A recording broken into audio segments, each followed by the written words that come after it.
If it's a party, you know it slide. They want me shine with no slides. Home team. What's happening, home team? This your boy Blakberry the Rex. This is another Thursday night, the Rex Pit. Welcome to It's the Home Team with Blakberry. We got a lot to talk about on the cusp of an Atlanta Falcons Denver Broncos matchup in the NFL Week 11 of the 2024 season. We also got to talk about how the Georgia Bulldogs are going into this week at the number 12 ranked team in NCAA playoffs. Are they in trouble? And of course, we got to wrap it up with some Hawks talk and Trae Young and the rest of the Hawks trying to make a push to finally get something done in Atlanta in the NBA. With that being said, let's get to the nitty-gritty. If you're new to the channel, you already know what to do. Subscribe. Share this out to the rest of your social media platforms. Let everybody get in on the Blakberry Lorex experience here at the Home Team with Blakberry, where we discuss sports and other topics or whatever the hell is your boy Blakberry want to talk about. If you can't read or if you're illiterate, get somebody to help you out and read the bottom of the screen. If you don't know about your boy Home Team, your boy Blakberry, then I got to put you on game. Go to hometeamfits.com and get your home team apparel right now. Don't waste no time. Go right now. Right now. Leave here right now and go to hometeamfits.com and get your home team apparel. Well, there you'll be able to represent for your home team at hometeamfits.com. Also, if you want to donate to the channel and donate to the cause of building up the home team with Blakberry brand, I surely would appreciate it. All proceeds go to a good cause, which is your entertainment. It's not a charity, not at all, but it's towards your entertainment. And with that being said, let's go ahead and get things kick-started. Let's get the festivities kick-started for tonight. Prince Kill 89 in the building, as always. Jonte Rozier in the building, as always. Look, man, I appreciate everybody coming through. I appreciate it. You know, this isn't something that comes, easy to say. Because your boy Blakberry prides himself on being right a lot when it comes to sports, when it comes to predictions, and when it comes to just knowing what the fuck I'm talking about. But I have to say I was wrong about something.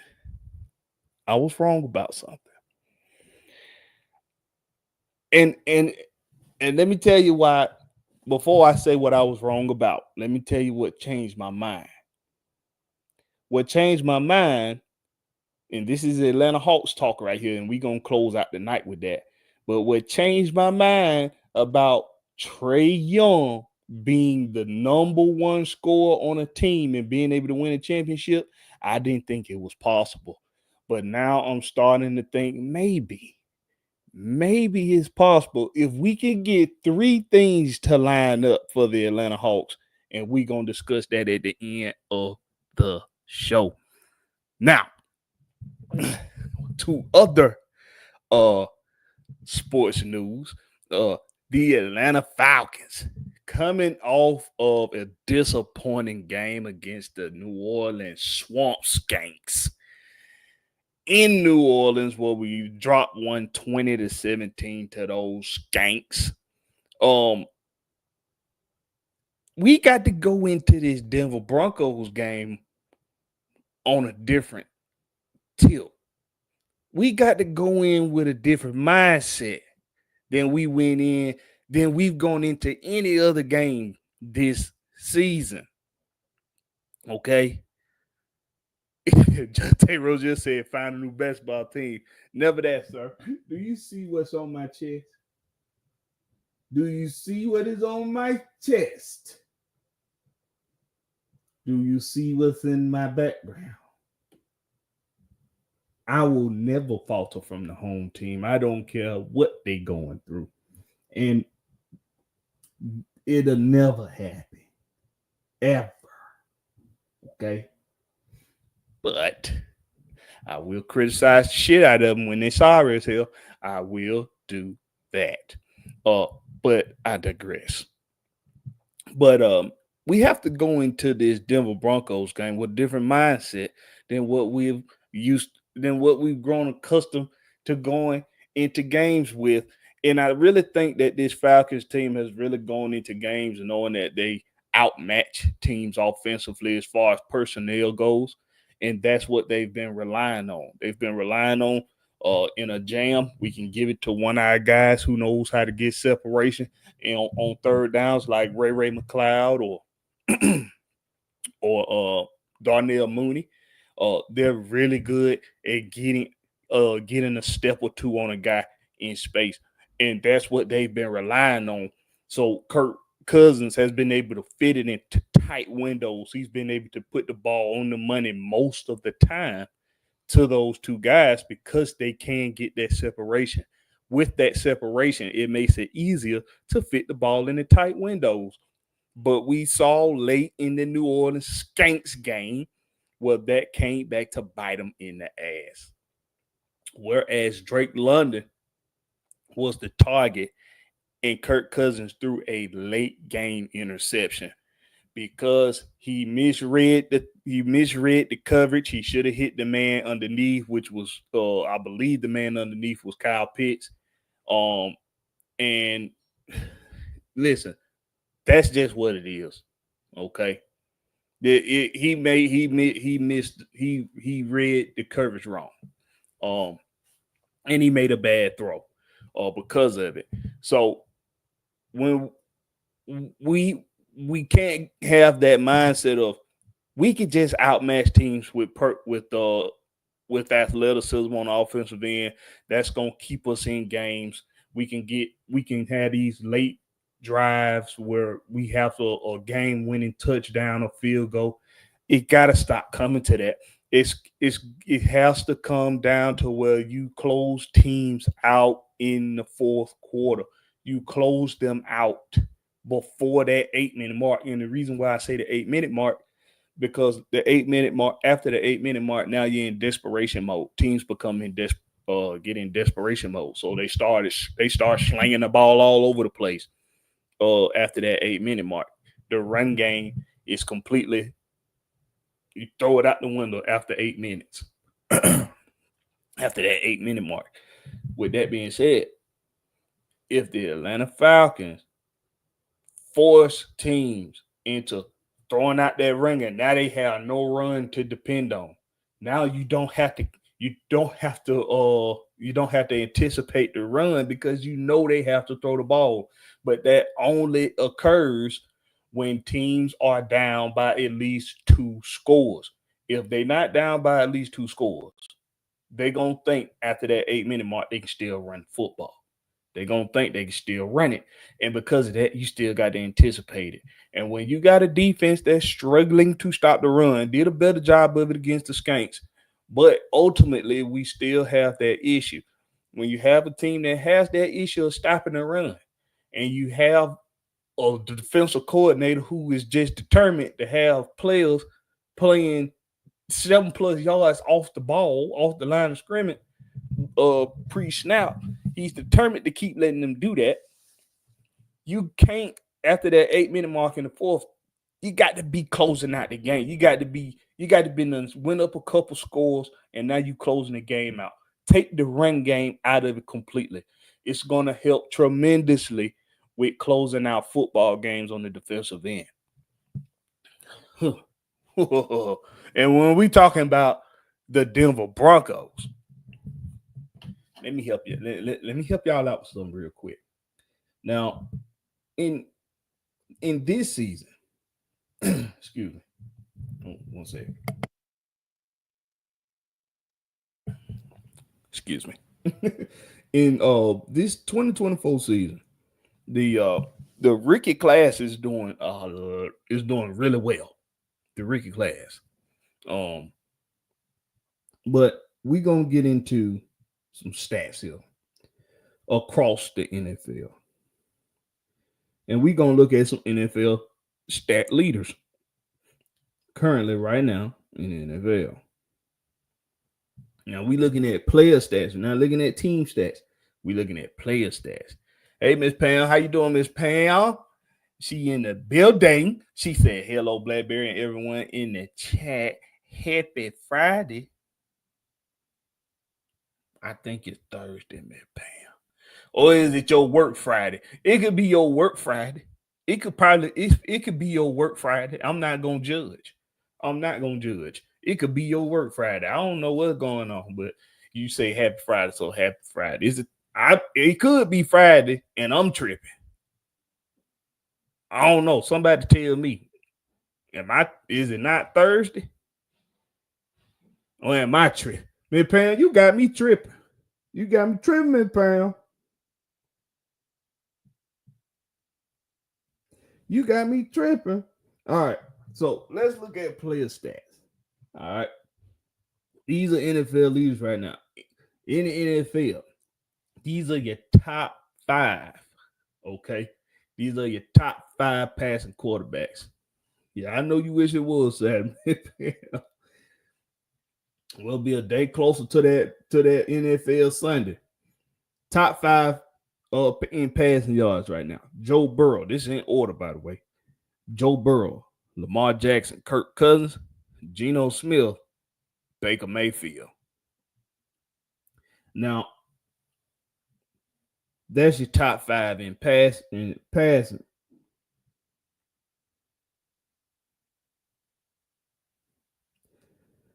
And I'm gonna be real with you. I'm a little surprised at Geno Smith. I'm not surprised that he's been a reliable quarterback. I'm surprised that Geno is playing almost at this. He's playing like he's never been a backup quarterback. That's how he's playing. He's playing like he's been playing this way all along. He looks damn good. Geno Smith being 4th in the NFL in quarterback in passing, it speaks volumes because it gives quarterbacks like Geno, quarterbacks that come into the NFL expected to have long, lucrative starting quarterback careers, but end up having some injury woes, or they land on a team that's got a terrible organization, or whatever the case is. It gives a quarterback like Geno hope that you can turn things around after a couple years. You can turn things, not a couple years, but if things don't work out in that first group of years, them first 4 years, if things not just working out, it gives you hope that they can turn it around. So Geno is an inspiration to a lot right now. But that's in passing. Let's look at. Wait a minute. Let me see how I get to the. Okay, rushing.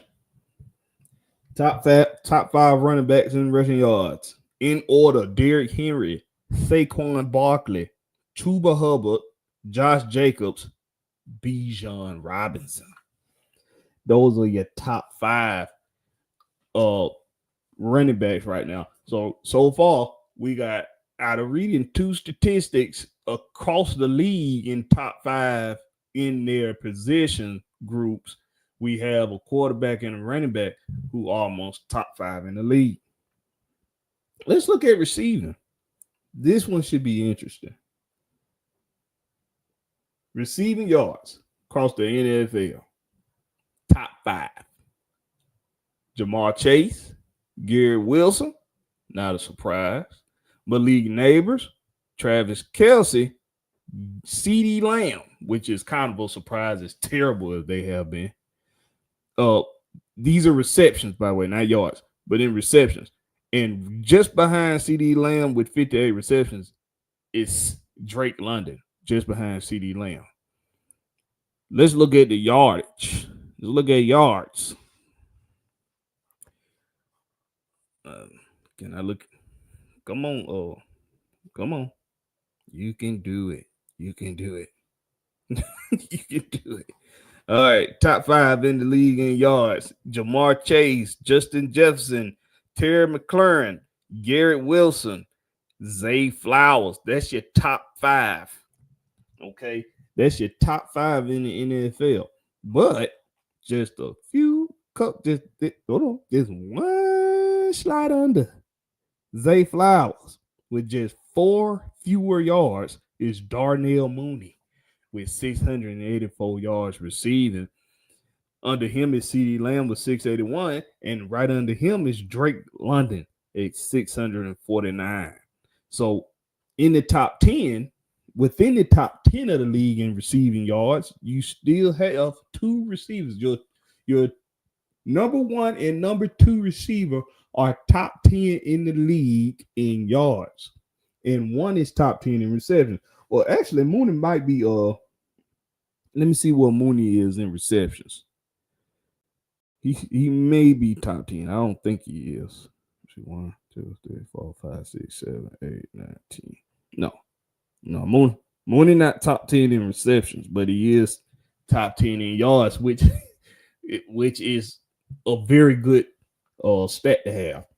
You don't have as many receptions as the top 10 receivers in the league, but you're top 10 in reception yards.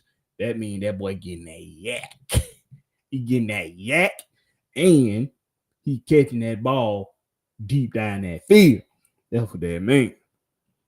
So while we can highlight the good, we gotta highlight the bad. Fumbles across the league. Forced fumbles. Let's do that first. Number 1, Fred Warner, no surprise, with 4. TJ Watt with 4, no surprise. Jesse Bates with 3. Zach Bond with 3. And Nate Landman with 3. That's your top 5 in the league. Your Atlanta Falcons, my Atlanta Falcons, our Atlanta Falcons have 2 defenders that are top 5 in the league in forcing fumbles. Now, remember something I've been talking about when it comes to this defense and the woes we're having with getting sacks.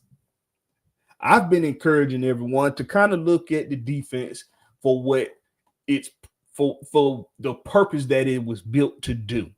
And that was to get multiple turnovers in football games. Now, before I even get to the picks, before I even get to the interceptions, we got 2 defenders who are top 5 in the league today going into week 11 in forced fumbles. Jesse Bates, of course, who we know has a knack for the ball, who has 4. and he's actually tied. Oh no, Jesse got 3. I'm sorry.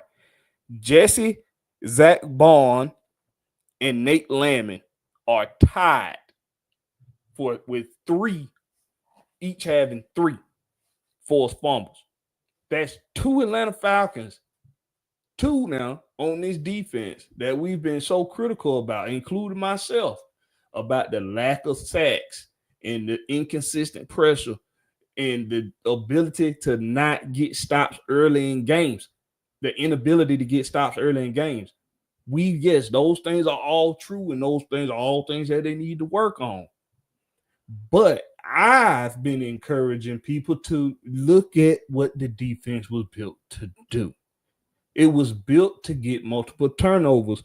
And when you have some people who want us to focus on Raheem Morris and him not taking over the defense, or him not stepping in stepping on Jimmy Lake toes a little bit during games when it comes to making adjustments. They are telling you, when they tell us, well, we're not going to change anything, we think it's still effective, and the other aspects of the defense will come along as the season goes on. And I know it. I get it, y'all. I get it. We're a little bit past the halfway point. We're a little bit past the halfway mark. Okay? So you expect that to be happening. You expect that to be occurring currently. Excuse me. Well, I hate I'm still congested. Y'all got to excuse how I sound right now. But I get what everybody, I get it. But they're telling us that they feel like it's still effective because it's getting the results in the area that they want to get. And that is the turnover margin, the turnover side of the defense. Yes, sacks are sexy. We all love sacks. We all like seeing opposing quarterbacks get put on their ass. Y'all already know. I'm all about going out there and knocking somebody block off. That's what I look forward to every time I turn on a football game.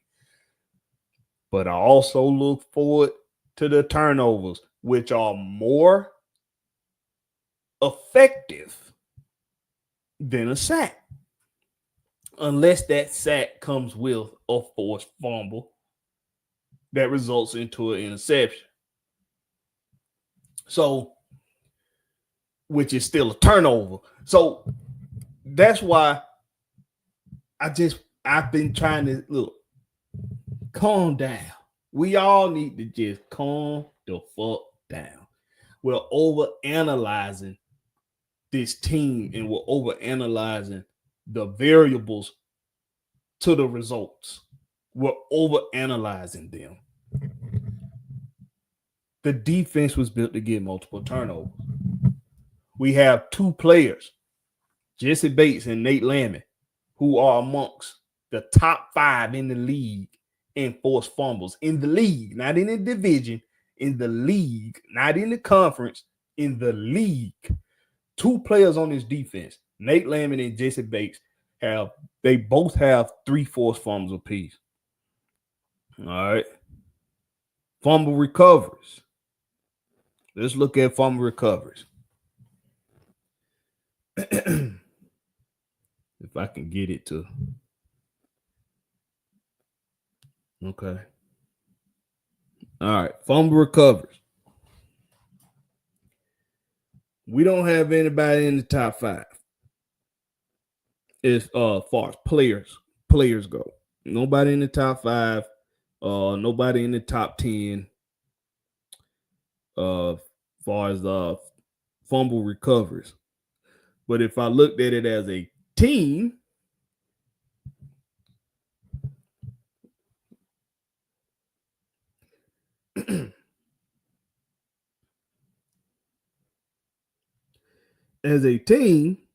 the Atlanta Falcons have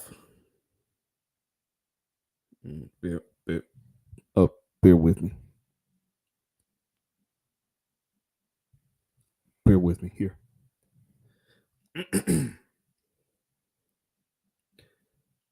Oh, let's do it this way first. Of course. Okay. As a team, we have 6 forced fumbles. All 6 came from Jesse Bates and Nate Landry. We've recovered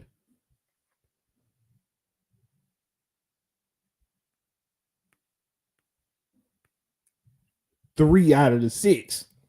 That's not bad. That's not bad. 50-50, that's not bad. 3 fumble recoveries, 6 forced fumbles. Now, a lot of people want to say, okay, well, what does the rest of the league have? All right. The Colts and the 49ers both tied at 12 forced fumbles.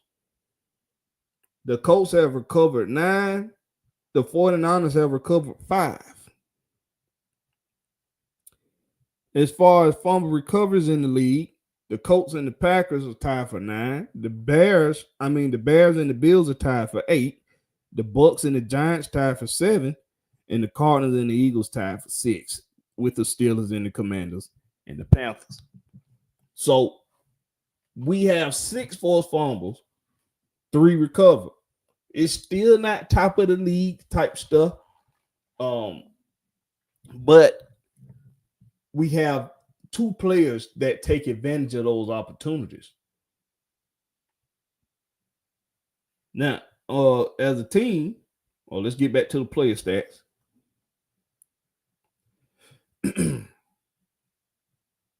Interceptions. Excuse me. All right. Top 5 in interceptions. Kirby Joseph, Xavier McKinney, Brian Branch. Brian Branch for the Detroit Lions. Look, I don't want to toot my own horn or anything, but I told y'all to draft that boy. Terry Fondo. I told y'all to draft that boy. Everybody, when we were analyzing defensive backs for his draft class a couple seasons ago, as I bring Big Will in. What's going on with you, Big Will? What's happening? What's happening? Ain't nothing to it. I'm going over the stat leaders around the league for the 2024. Oh, niggas that failed. My bad. Christian Lewis was in the bit. Christian in the building. She say, "Real Rex and Falcon fam, rise up, yeah, man." But back to Brian Branch. I told everybody about Brian Branch. Yeah, you want us to drop that boy. Brian Branch. And I told it, everybody kept looking at his counterpart over there saying, yeah, but he got the little Latino boy over there that's playing on the other side. He the baller for Alabama. I said, no, bro, y'all just don't know. Not Alabama, but Alabama. Yeah, he played for Alabama. Yeah, this boy right here is a ball hawking machine. He love playing up on the line. He take the sideline away completely. I said, y'all better get him. You can get a Brian Branch in a late round, not a late round, but in a second round, third round. You could have got a Brian Branch if you play your card right. But we didn't get him. I said the same thing for Jack Campbell. Jack Campbell and Brian Branch end up on the same goddamn team, and the defense turned out to be one of the best goddamn defenses in football right now. So y'all might want to start listening to what the fuck I be talking about. But I digress. Back to the interception. So Kirby Joseph, Xavier McKinney, Brian Branch, Caleb Bullock, Marlon Humphrey. That's your top 5 in interceptions in the league. Let me see why our Falcons, one of our Falcon players are Jesse Bates with 2. He at number 2. He tied with a handful of people around the league with 2. AJ he should be on this list with 2 as well. So, yeah, he's somewhere. He on the other page. We ain't gonna go to the other page. If you're on the other page, then it don't even fucking matter. But as a team,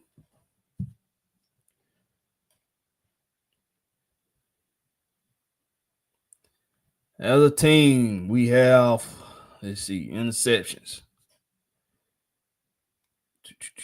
Defense. Come on. Everything likes to move so slowly. All right. So the Atlanta Falcons. Okay, let's look at the top 5 teams first. The Vikings, the Texans, the Lions, the Skanks, and the Bills. Those are your top 5 teams in interceptions in the league. Our Falcons have 7, tied with the team that we're playing this week, the Denver Broncos. So that's 7 interceptions. That's 3 fumble recoveries. So if you don't count, well, I get you still, you know what? I realize they don't, I don't know if they count muffed kicks. Because I believe we have 2 recoveries this year for muff kicks, one that resulted in a touchdown against the Skanks in the first game with them. So that should be that somehow that's not counted, but we know to count that one. So we got a total of 11 turnovers this season as a defense. While I get that's not a lot, I get it. That's not a lot going into this week. But we see when they get those opportunities, they get those turnovers. Oh, excuse me. Yeah, they take advantage of their opportunity, unlike what we've been doing this year. Mm-hmm. They take advantage of those opportunities to get those turnovers. When you got 2 players on the defense that's top 5 in the league for forcing fumbles, in Nate Lamont and Jesse Bates, that's telling you that this defense is designed to do one particular thing, and that's to get turnovers. So the sacks, when we get perturbed with the coaching staff for going on the podium and saying and saying the same thing all the time about, oh well, we're not gonna change nothing because what we're doing we feel is effective. It's effective for what they want to do. I would agree with them if we was making fucking tackles. We ain't making tackles. We missing too many tackles. Our gap in integrity ain't there. If we was doing these things, I would agree with you not making a change. But y'all are not doing this, bro. Y'all are not making sure these players are prepared and doing their job. I'm something from the old school branch. I lose without you. Cause if you ain't doing your job, I put somebody out there who gonna do their job, and I'd rather lose with them than to lose you not doing your job. Stay in your gap. Stay in your gap. Make the tackle. Simple. Simple. Simple. What we got going? We call it Pee Wee football when they taught us how to tackle. Simple football, bro. Just wrap up. Let the next man get the joint. Let the next man get the fumble. This is the problem with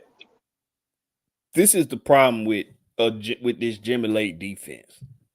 And when you say gap integrity and making tackles, you're absolutely right. Now, those are that's some players got to execute better on is you got to make the damn tackles. You got to attack the gaps. This when it comes to awareness, your awareness as a linebacker, your awareness as a defensive player, period, but especially for a linebacker. Something that we taught as linebackers is watching the ball. From the time that it's snapped to the quarterback to the time that it's handed off to a running back or a receiver, from the time that it's thrown, you have to watch the ball. These are the things that you do post football game. I mean, pre a game. This is how you prepare as a defensive player. You watch film. Okay? You watch film. You determine during film study with the rest of your teammates, you determine what a team likes to do. You determine a tail that somebody might have. Somebody might have a tail where you know that they finna run block, like because not every time in a passing play, an offensive lineman is in a 2-point stance. they still get down in 3-point stances in passing plays as well. So you look, something that you look at is their knuckles. Are they knuckles white or are they knuckles bent? Are they pressing hard on their hand? Are they more up on their palm? Or are they more down on their fingertips? Something I used to watch for tackles was are they prop when they get down in their stance compared to when they finna run block in front of them, when they finna pass block? Are they arching their back? Are they holding their head the same way? Are they holding their neck the same way? You look for tells to determine what's about to happen on plays. And in film study, based on the formations you see, you determine if it's going to be a pass or if it's about to be a run. These are things that help you be aware of where the ball is going pre-snap. That helps you attack gaps, because when you're confident in what you studied, when you're confident in what you studied in film, then you're going to determine how you're going to play in games. So if I see a formation lined up, I see it's second and 5, second and medium. That's a pass or run down right there. Second down and 5. They can run it, they can pass it. They can do either or. So when I'm looking at the formation, I'm determining this is what they usually do. They usually like to throw it off in the flats and out of this formation to such and such. And you look at the personnel group as well. They got number 23 in the game. They in an I Pro 6 or something like that. Say well, not 6. Say they in like I type, like an I type 3 or something like that. Nah, that's too many. Hold on. My football sense is a team. All right, so they in an I type 2. Okay, they in an I type 2. It's second and 5. The personnel group, when they run the ball, usually has number 2 and 3 in it. But this time, number 21 is in the game.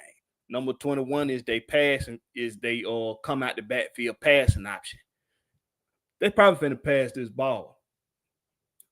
So I'm gonna determine how I'm gonna attack my gap if I'm the weak side linebacker. I'm finna determine what I'm about to do because I'm on the weak side. That means not only do I have the responsibility of containing that outside zone, but I also have to determine if I can attack the quarterback when I get a chance, because I'm on the weak side. I don't have a man to cover. I just have an area to cover. So when that ball snaps, I'm watching that ball in that handoff. I'm watching it. If the quarterback keeps that ball, first of all, I'm determining if he gonna keep it before he keep it. That way, I'm not second guessing my movement. My first step gonna be my best step, because it got to be a quick step. No false steps either. No stepping back, no stepping to the side. It's a step forward. So my first step gonna be my best step.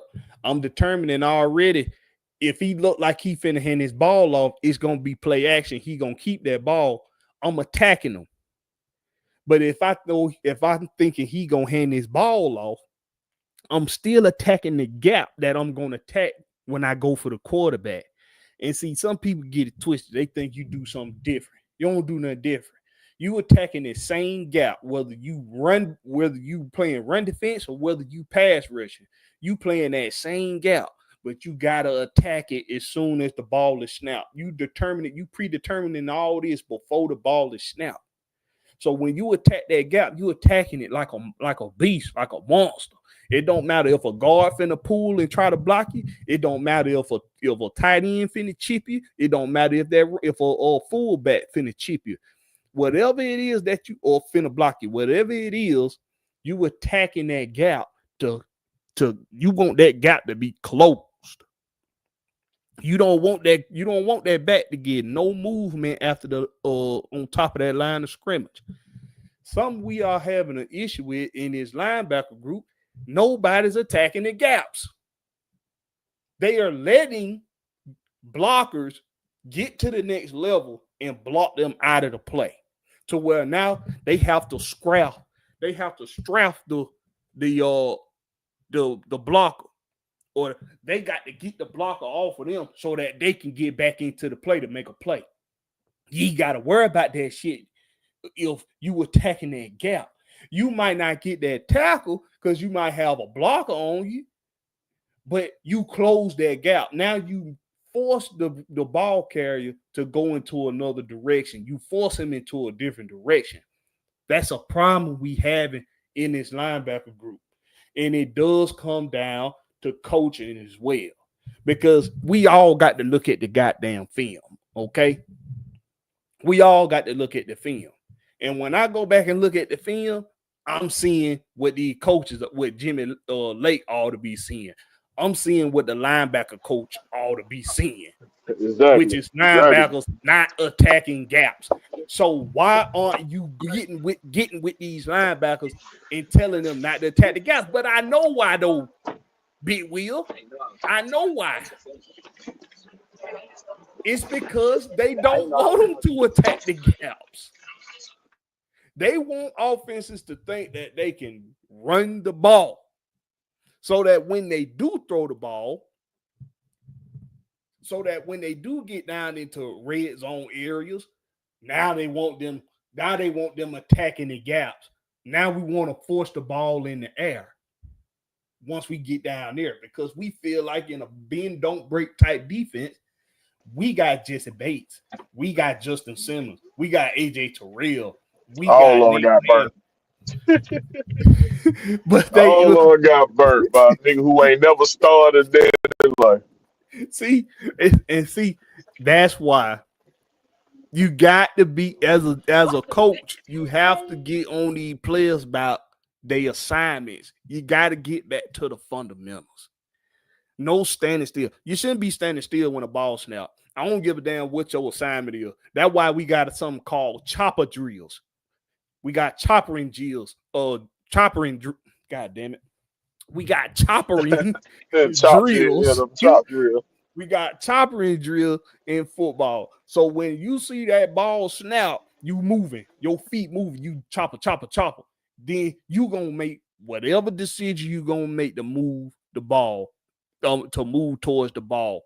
That's why you got chopper drill. I can't stand seeing defenders standing still after the ball is snapped. It makes me sick to my stomach, especially at that level, because it's like, damn, so you went and got that money and you forgot about the fundamentals of football that got you the way you at. Yeah, that's what it feel like, bro. Because all the mistakes we making on defense, they are fundamental mistakes, bro. They fundamental mistakes. Fundamental mistake, bro.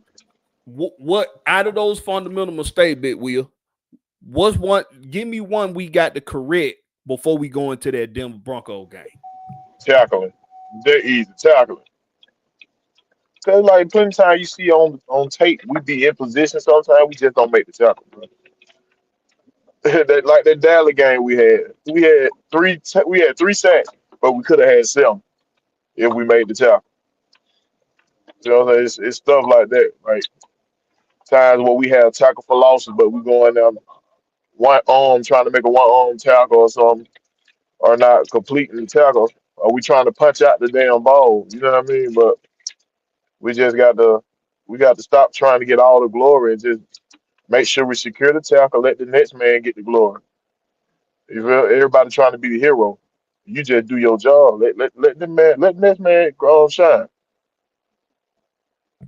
Yeah, that's straight up. We miss it. It feels like we miss a gang of sacks every game. I literally saw Caden Ellis run right past Derek Carr last week. Up the middle now. How you miss a quarterback running up the middle? You get a clean shot at him up the middle and you run right past him into a block. I don't understand. I just don't understand. I think the root of this is using players in the wrong, is having them out of position.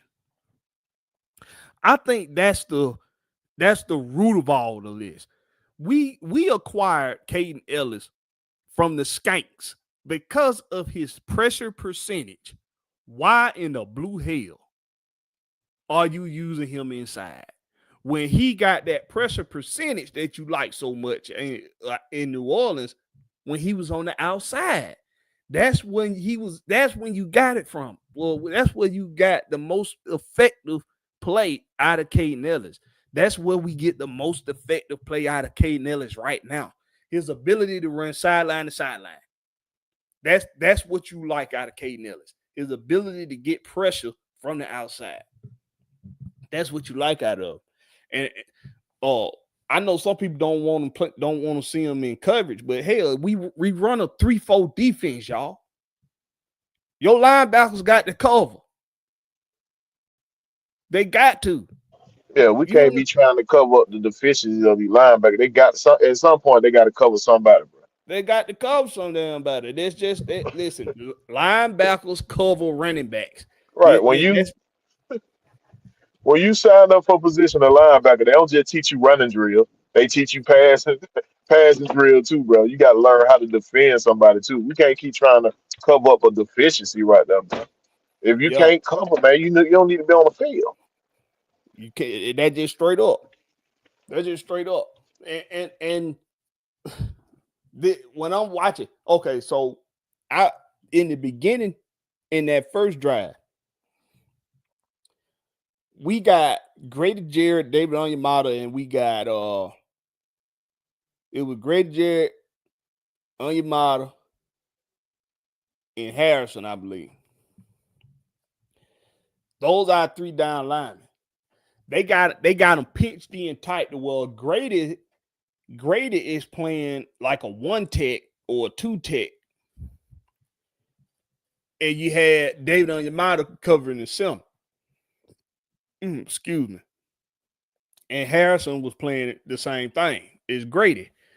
And your outside linebackers, Judon and AK, they leaving two whole gaps open, which means your middle linebackers, Nate Lamon and Caden Ellis, are responsible for the gap integrity of those gaps. Easily, Alvin Kamara is able to penetrate that line of scrimmage. Now, let me tell you what now this was that first play to what's his name? The dude that really scored a touchdown, but we got lucky that somebody was holding. I can't remember it. Damn, y'all know number 7 for the Skanks, the one we don't like him. Because he always whooping our ass. But I lost my train of thought. The gap integrity of Nate Lamon and Caden Ellis is abysmal on this play. If they attack that gap, because even if it is play action, remember what I said before, you don't do anything differently when it comes to gap integrity. Even though you reading it as play action, you still hit that gap to close that gap. Even if that means you finna make that tackle. So if they hit that gap, okay,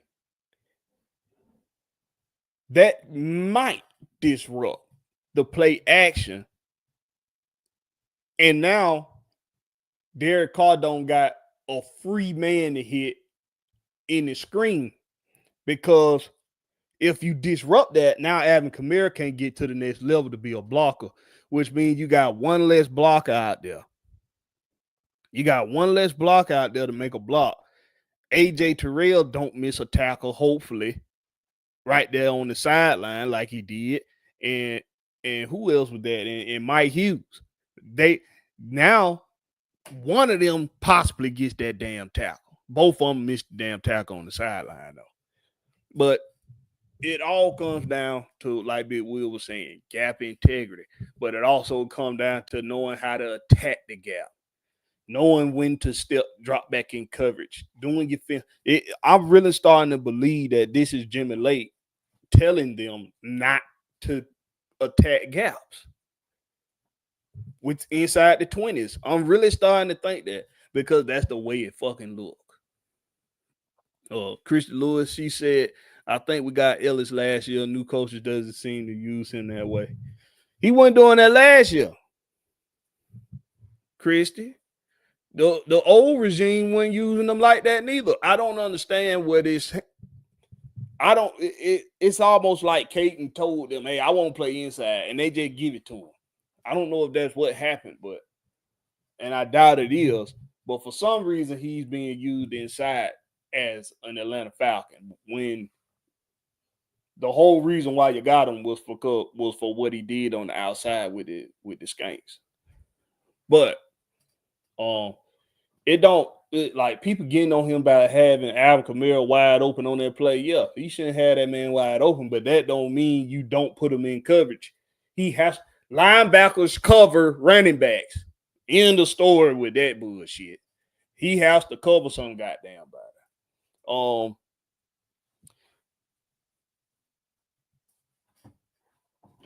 With these Denver Broncos, let's go to the Broncos. Let's see what they've been about this year. Oh, you ain't gonna let me click on it, huh?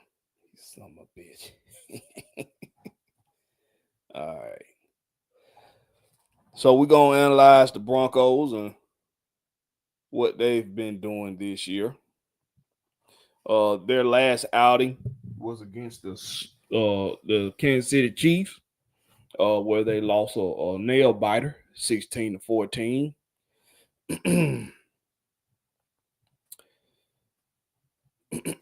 Excuse me. Before that, they got blew out by the Broncos, so they're on a 2-game losing streak right now. That blowout to the Ravens, I mean, they got blown out by the Ravens. The Broncos did, 41-10.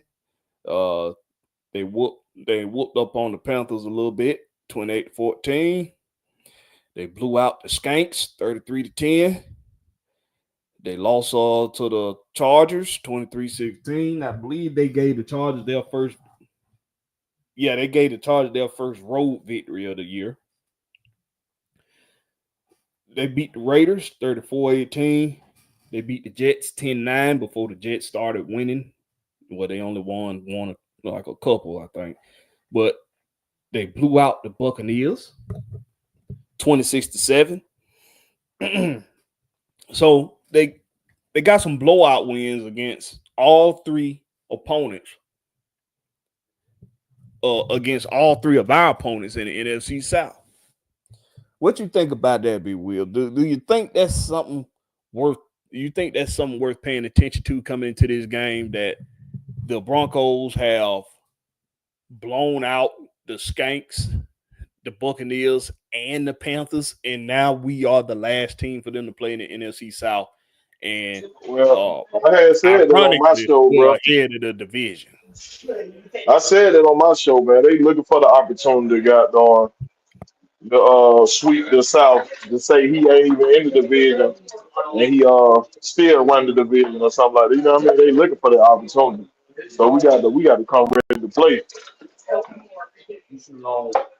We got to come ready to play, bro. Raheem Morris done let me down twice already this year. Like when the sell out playing and come in prepared for the situation at hand. So we got to come ready to play, bro. Don't think coaches don't talk about stuff like this to their players. This is something they use to get their players ready to play a game. They use adages like this. You know, this the last team we got in the NFC South. We done blew out the other three teams. Now we got to blow out the top team in the NFC South, and we sweep the South this year with 4 blowouts. But they ain't saying it as blowout. They saying we just got to go out here and beat these guys. But you know they gonna want to put their foot on our throats, just like they did the Skanks, just like they did the Panthers and the Buccaneers. Don't think coaches ain't using that to motivate their players. Because when I look at them, this is what I was doing. When I look at them, and I look at what they've done so far this year,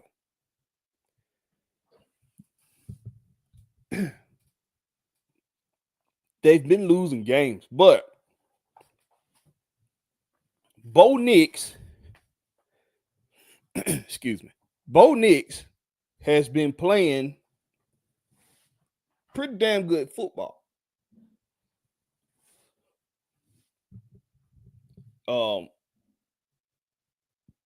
Excuse me. I got a lot going on, y'all excuse me here with my indigestion. But anyway, Bo Nix has been doing well. And we already know Javonte Williams can be a little, he could be a little,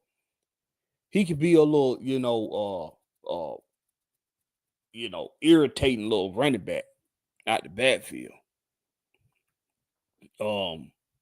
So I look at what they've done this year offensively, and this is not a juggernaut offense. This is not an offense that can really kill you.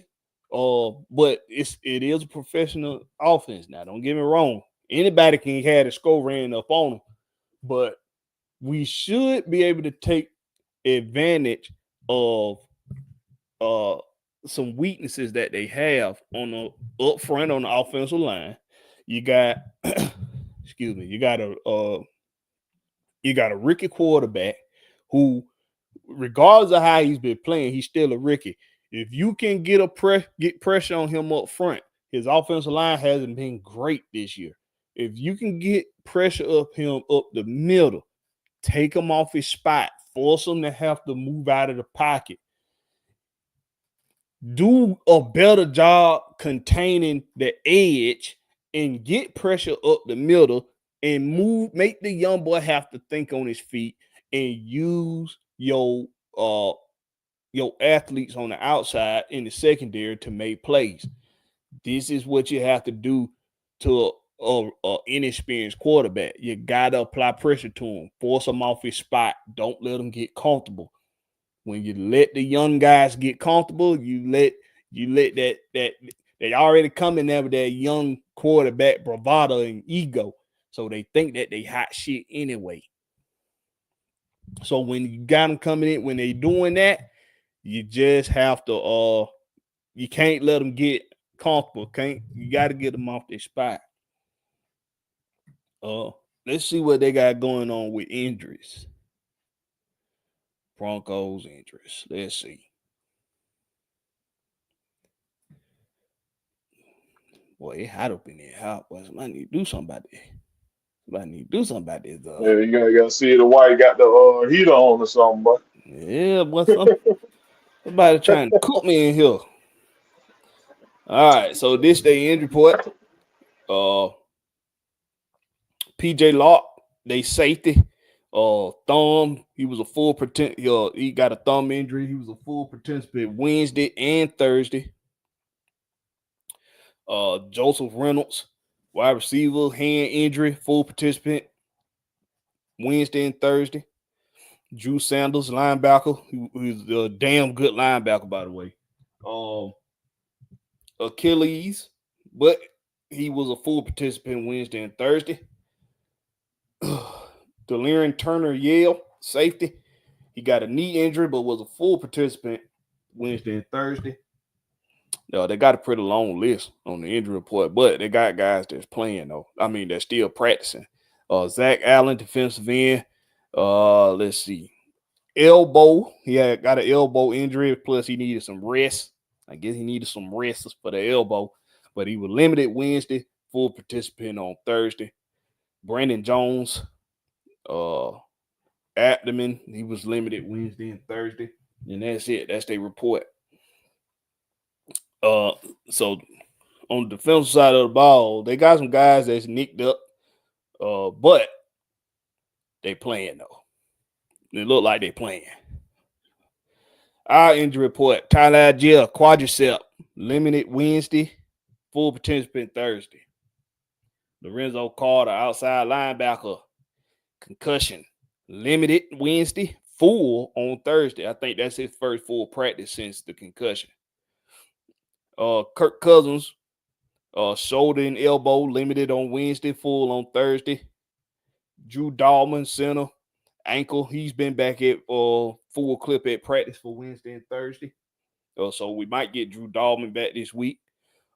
Drake London, the hip issue that he had, the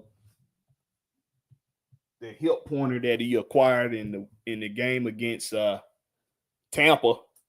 Was that Tampa? Yeah, in the game against Tampa. That's still something that they are evaluating, but he was a full participant Wednesday and Thursday. Ryan Newsel with a calf injury, but he was limited Wednesday, full on Thursday. Troy Anderson still with that knee, but he's been limited Wednesdays and Thursdays. Bertrand, concussion, still limited Wednesdays and Thursdays. Zach Harrison with the Achilles, sore Achilles. He was been limited Wednesday and Thursday. We might not have a Zach Harrison sighting this week. It's possible. Of course, Grady with the Achilles, of course, they still evaluating him with that. He's been limited all season for the most part. Chris Lindstrom still limited with the knee. Darnell Mooney, sore Achilles, limited, no practice Wednesday, limited on Thursday. D. Alford, hamstring, did not practice. Might not have a D. Alford sighting this week with the hamstring. Taquan Graham, pectoral, did not practice. I'm pretty sure we won't have Taquan Graham this week. Antonio Hamilton Sr., pectoral, did not practice. Mike Hughes, neck soreness, limited Wednesday, did not practice Thursday.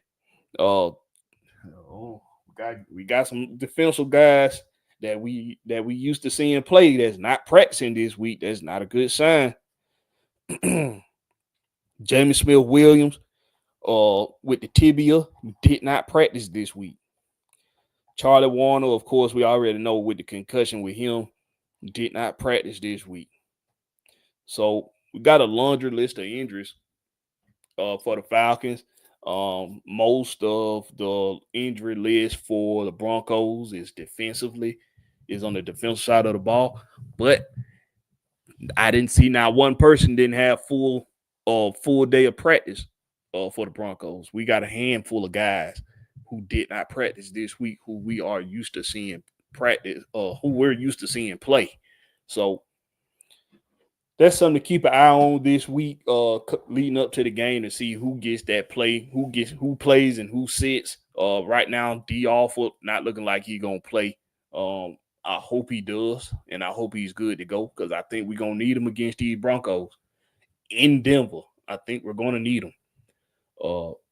But the fact that he did not practice this week at all, not looking good. Not looking. You talking about Troy?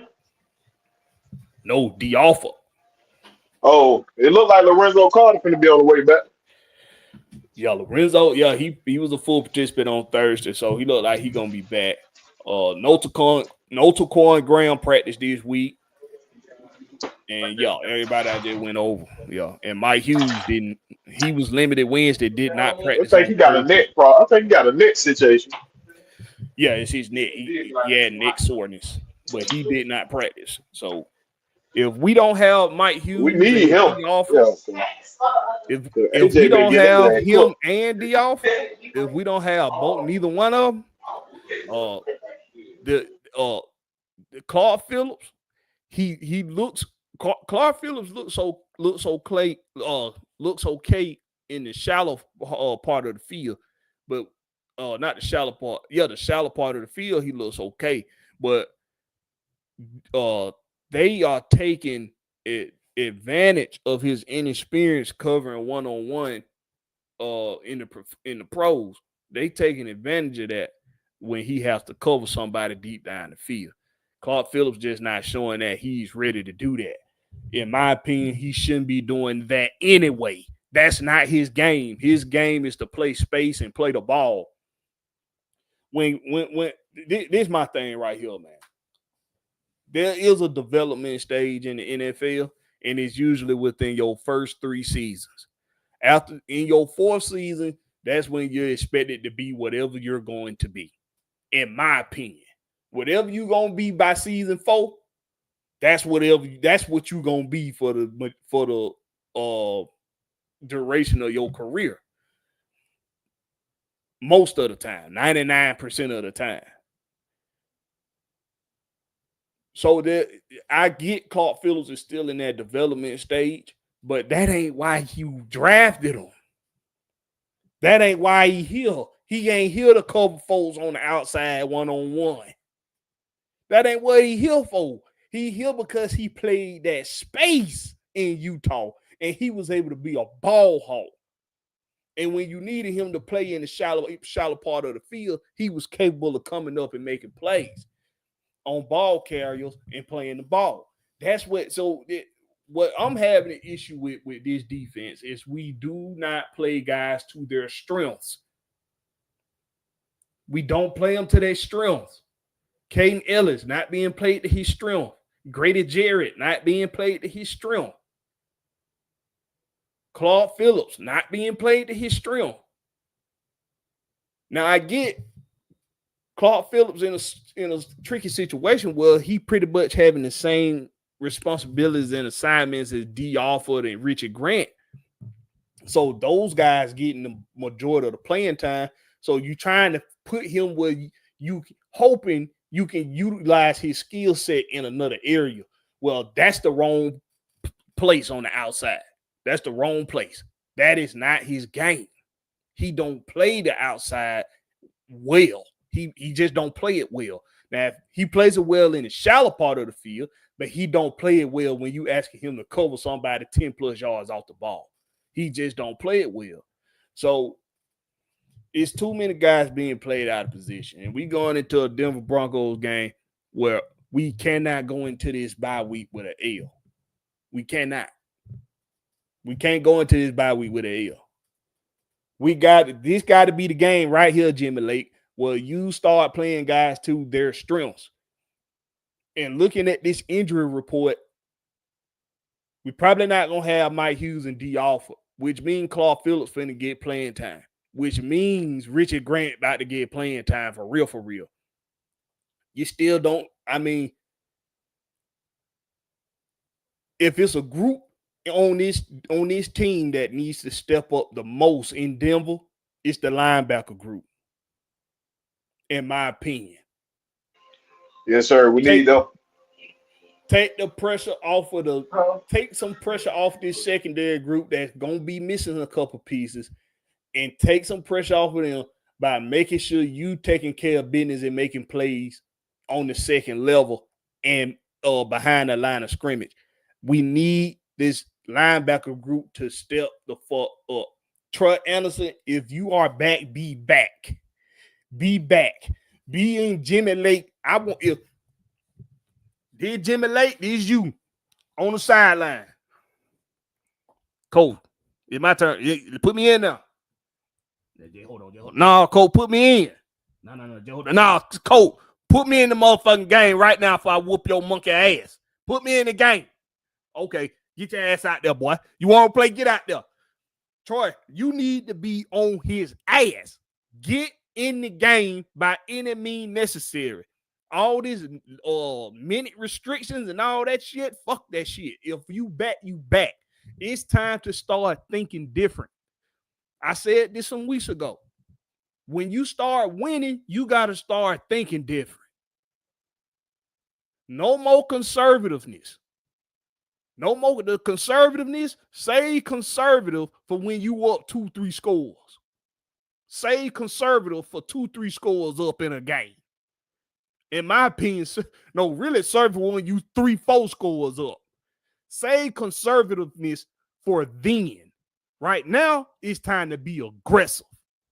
We don't need to do that then. We've been bit in the ass by that. Being conservative, we've been bit in the ass. 28-3, come to mind. That conservative shit got to stop. It's try out. Chris said try out. He was a full participant in practice this week, Christian. No, he's probably not out. Let me go down this. Let me look. Let me go up this list again. Make sure I ain't thinking about it wrong. No, he was limited. He was limited all week in practice. So he probably gonna play. He probably gonna play. So if you back, goddammit. Then it's time for somebody on this defense to step up and say, look, don't nobody else want to be the man? I'll be the man. I'll be the man from here on out. So don't nobody else want to be that? I'll be that. We see the leadership ability out of Jesse. But we all know your leader on the defense has to come from the second level. It got to be in the linebacker. It got to be your middle linebacker. Or if it's going to be an outside linebacker, he better be somebody that's just straight wrecking shit. It's time for somebody to step up and be a real leader on this defense. Not somebody that can just rah-rah the team up. Not somebody that can just rah-rah. Somebody that's going to show by example and be able to rah-rah.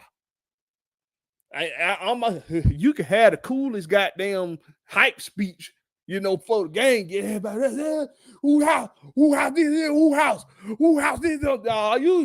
You can do all that real good. That's called running your motherfucking mouth. But who gonna get out there and lead by example? Who gonna lead by example? Who gonna go out there and make the necessary plays? Who gonna go turn the ball over in the clutch? Who gonna do that? Who gonna make every last tackle that they make, that they go? Who ain't gonna miss now? Damn motherfucking tackle.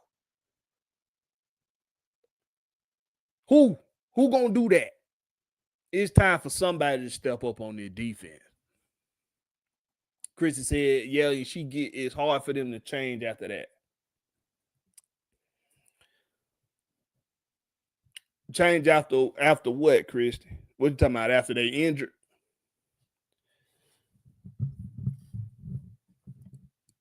It's time to start thinking different. If you're really a winner, it's time to start thinking different.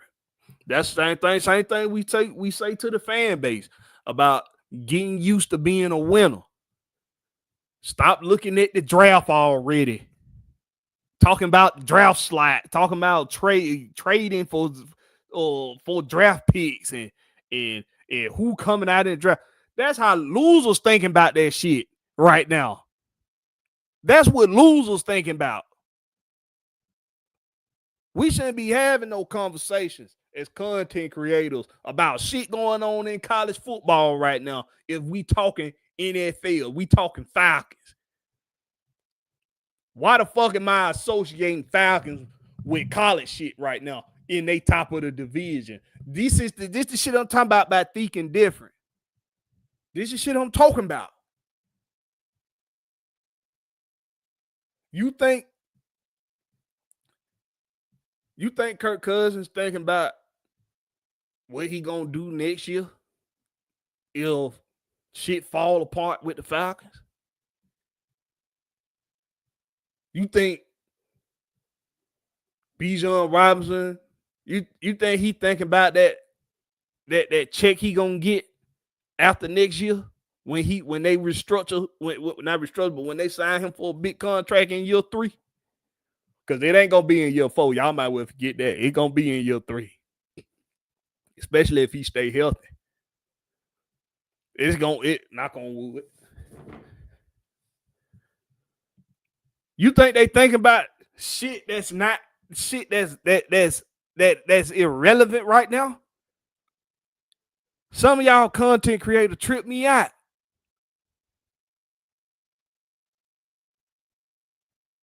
We ain't gonna be one. We gotta be thinking about getting such and such. He gonna be Travis Hunter and if he go to Dallas, You know, we might get Dion boy. You know, why are we talking about that shit? Huh? You ahead of the division. You actually look like you can compete in the playoffs if you get a couple things together. You can compete in the playoffs. And who knows what happens then? It's the NFL. You make it in the playoffs, you in it. I was having a conversation with somebody a couple weeks ago. The NBA, you know, if you trip and fall into the playoffs in the NBA, you can get your ass put up out of there in the first round. You ain't gonna make it out the first round. Right. You trip and fall into the playoffs in the NBA, your ass is grass. You done in that first round. Yeah, you made it in there. Congratulations, but your ass up out of there round one. In the NFL, if you make it in the playoffs, you done gave yourself a chance to contend. So who knows what happened? Your team first in the division. And it's looking like you're going to be able to walk out this division right now. You ain't got to run out of it. You can walk out this division right now if you just take care of your business. So why the fuck we talking about off-season shit? That's a loser mentality. You so used to fucking losing, you still thinking like a loser. But you got a winning organization in front of you right now. Hold on. You got folks talking about all season, bro? Man, I done turned on a couple goddamn platforms and heard folks talking about, we'll see what we gonna do. We gotta see what kind of pick we gonna get next year. No, why? Why are you worried about what kind of pick you gonna get? This is what Raheem was talking about when he said we got a guy like Kirk Cousins. We know we ain't gonna get no first round. We ain't gonna get a chance to pick in the top 10 for a while. So if you know that, why the fuck you talk? Why as fans we see that too? Why the fuck you talking about what's gonna happen in the offseason?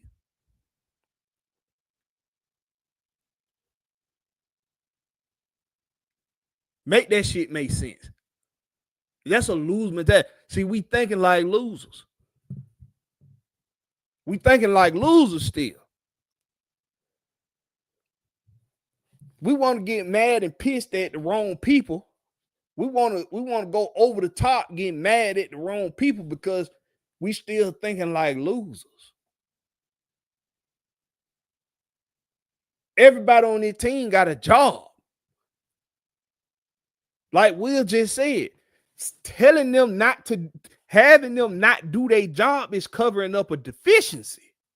Will hit it right on the motherfucking head for y'all.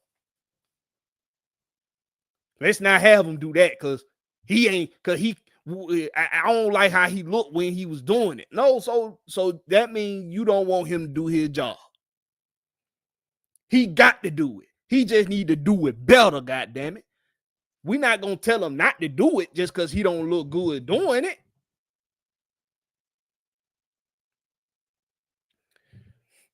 What Chris say? Chris say, I see we let Hennessy go. I think the remaining games after the bye week is going to put some jobs on the line. Nah, they're going to bring him back on the practice squad pretty much. All that means pretty much is Dawgs ready to come back. Yeah, that Dahlman was a full participant this week in practice. So that means he's going to be back this week.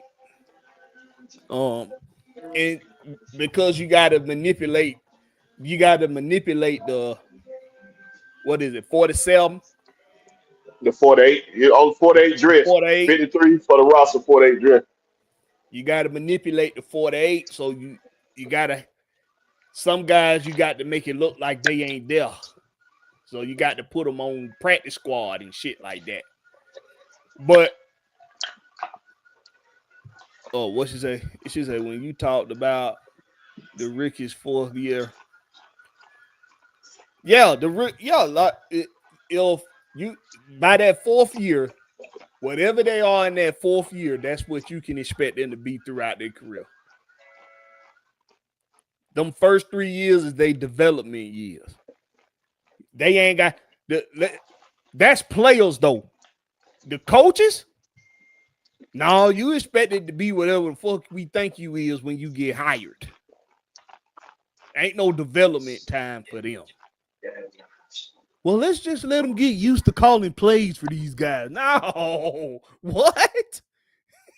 He need to get used to calling plays.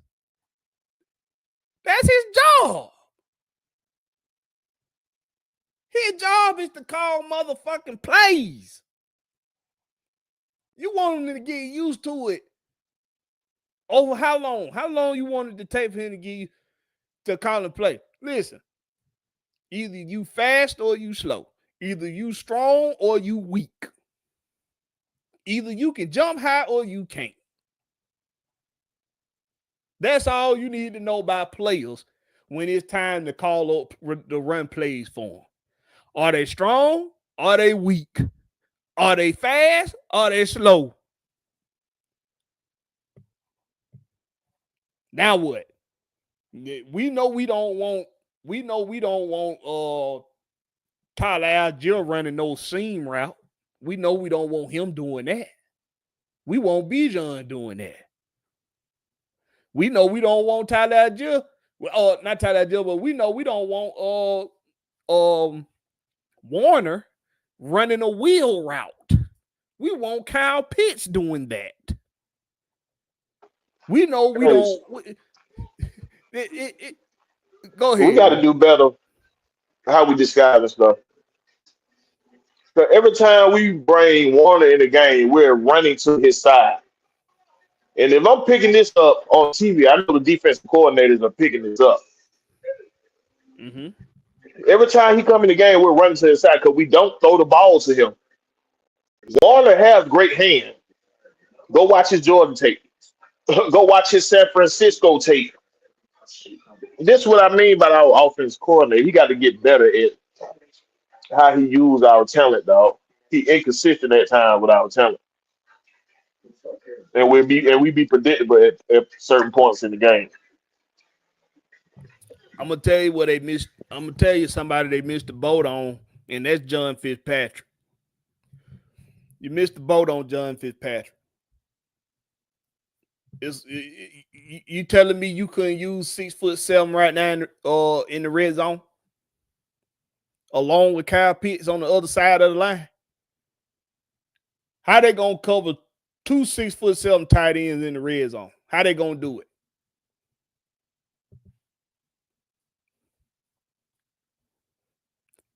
Anybody seen somebody 6'7" before?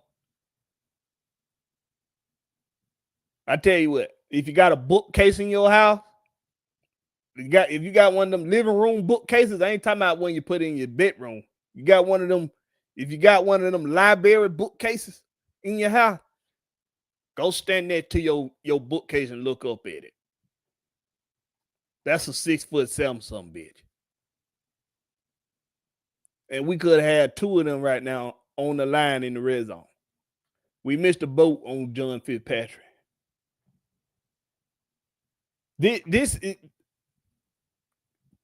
That don't even matter. What matters is we have to fix the issues with this team now. The using guys out of place. The not getting the best out of your players with your scheme.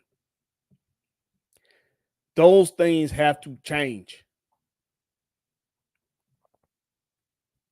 They have to change. Christy said, I talked about the all-season changes, in relation to why we didn't make trades by the November deadline. Yeah, Christy, we're not talking about the all-season prior. I'm talking about people talking about next year off-season. That's what I'm talking about. Why are we talking about that? Why are we talking about what happened next off-season? It's a loser mentality. It's a loser way of thinking. It is. Because you already anticipating the loss. You anticipating the L before the L happened. You ain't even giving yourself a chance to win shit. That's the worst thing you can do. I'm a gambling man. And the worst thing, and you can't win unless you play. Anybody ever heard of that? You can't, if you don't play, you don't win. Anybody ever heard of that? You got to give yourself a chance to win. What's up, Maggie? You got to give yourself the opportunity to win.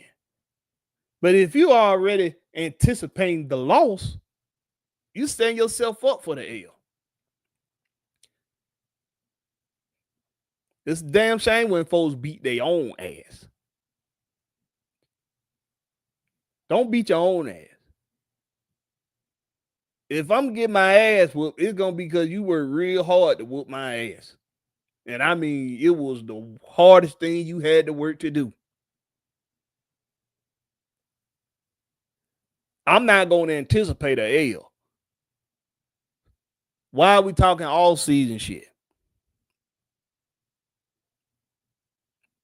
If we really, and I'm going to tell you this too.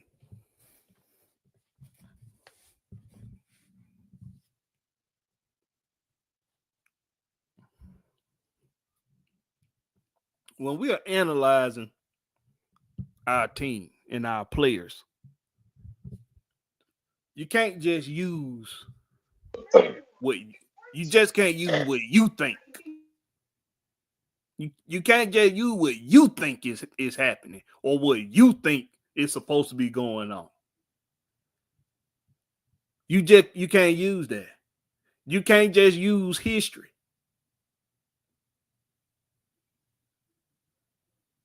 You got to use the eye test.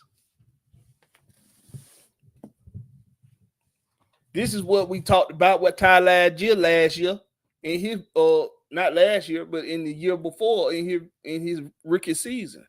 When we were telling people, if you watched him play in college, you know that Tyler Jill has been doing this forever.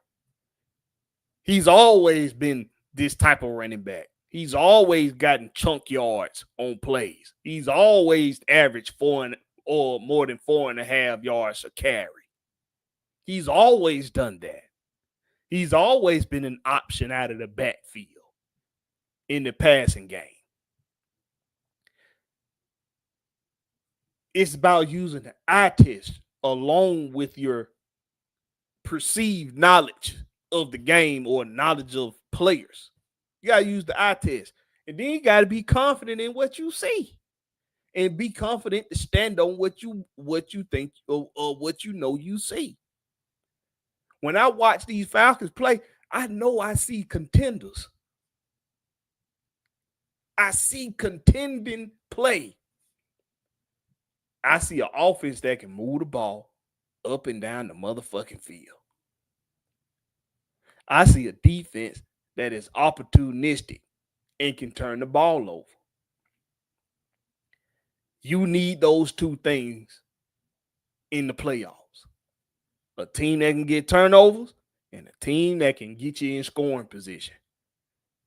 It comes down to knowing how to make adjustments as a coach and as players, as personnel, knowing how to make adjustments so that you continue to put the points on the board, so that you can continue to get turnovers and to make stops on defense.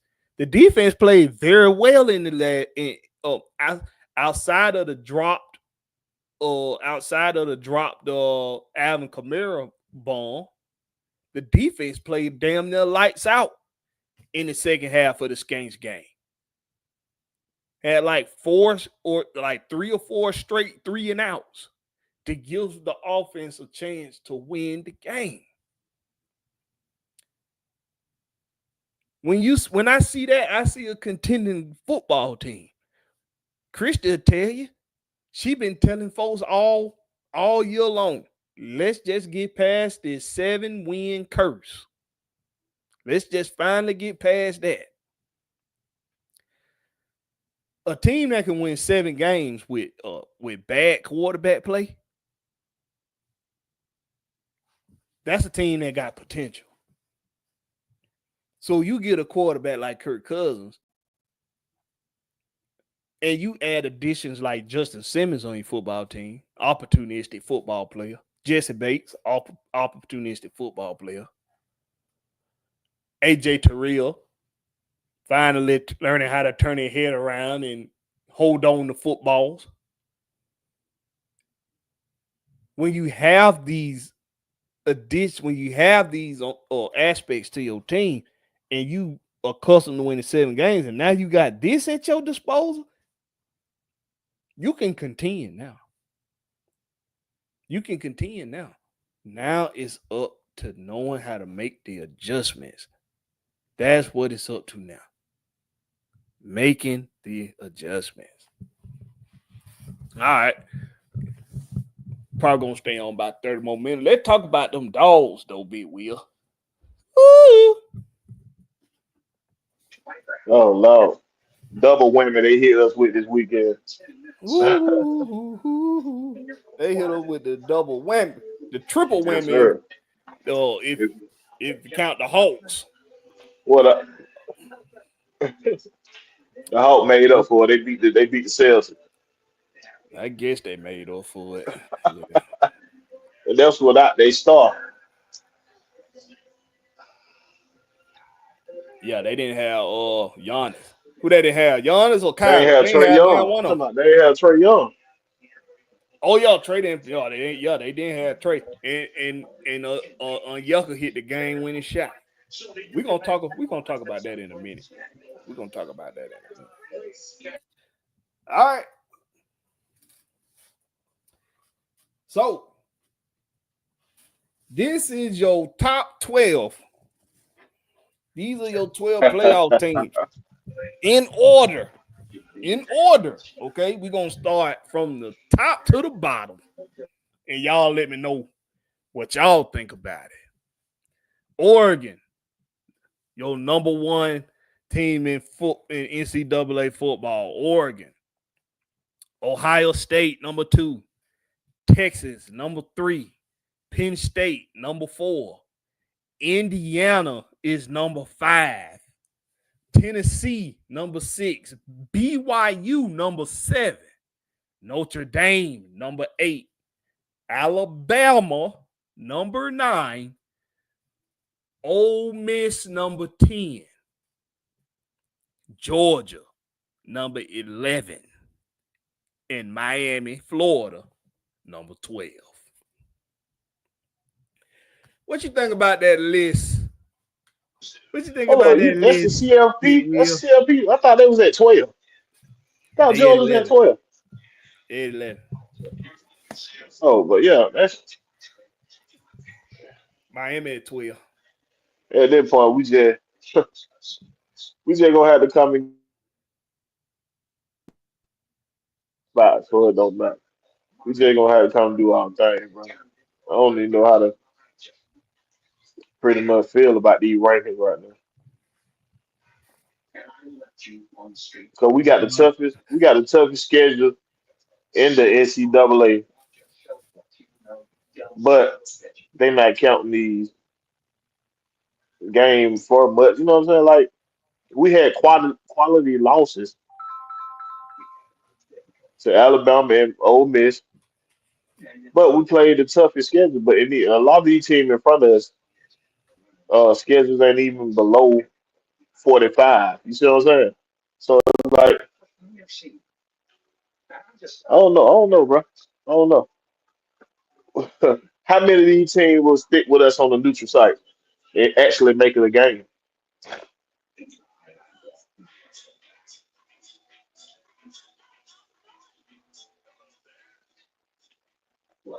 Can you hear me, bro?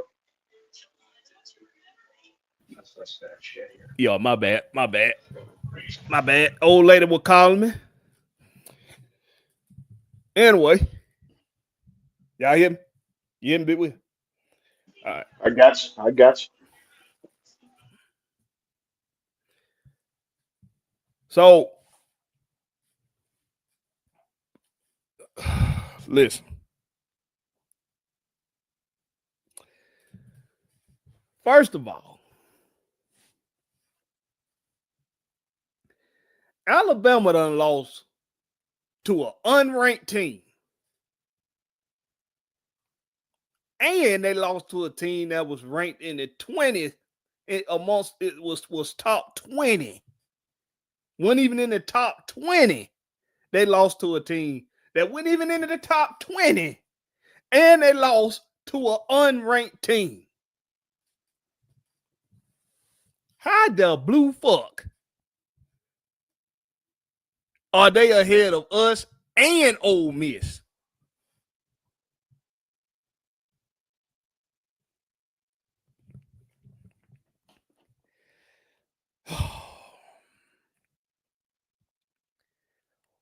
See, this the shit right here that I'm talking about.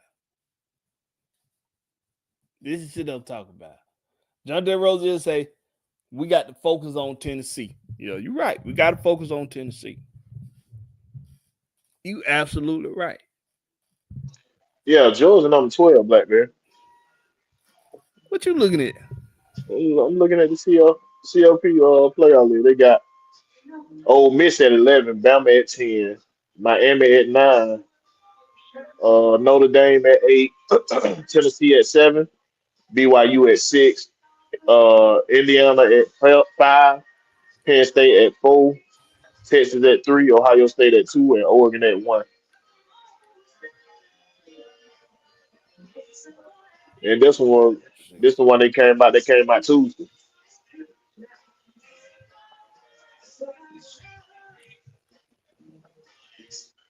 Okay, that one I was looking at probably ain't been updated yet. Okay. Hold on, but we went never at number 11. Huh? Now, we're never at number 11. So wasn't that? Unless you're Oh, looking that's at the the that's the AP AP. poll or something. That's the AP poll, y'all. That's the Yeah. AP ranking. That's the AP ranking. Well, that's even worse. Goddamn it, we last. They got us dead last. Okay. Now I get you done lost 2 games. You ain't gonna be you're not gonna be that far up the list. But to have Alabama ahead of us and Ole Miss, and they lost to an unranked team.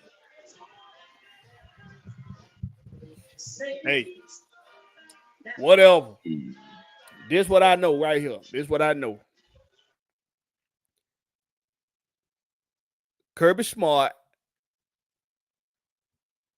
and Carson Beck are under immense pressure right now. Immense pressure. I don't know why everybody wants to give Carson Beck the benefit of the doubt. Why this nigga baby and Carson Beck? That's what I'm not liking that, bro. But we know why he babying him because he got a timid heart. Carson Beck. He pussy. He pussy. He, a little bit of pussy.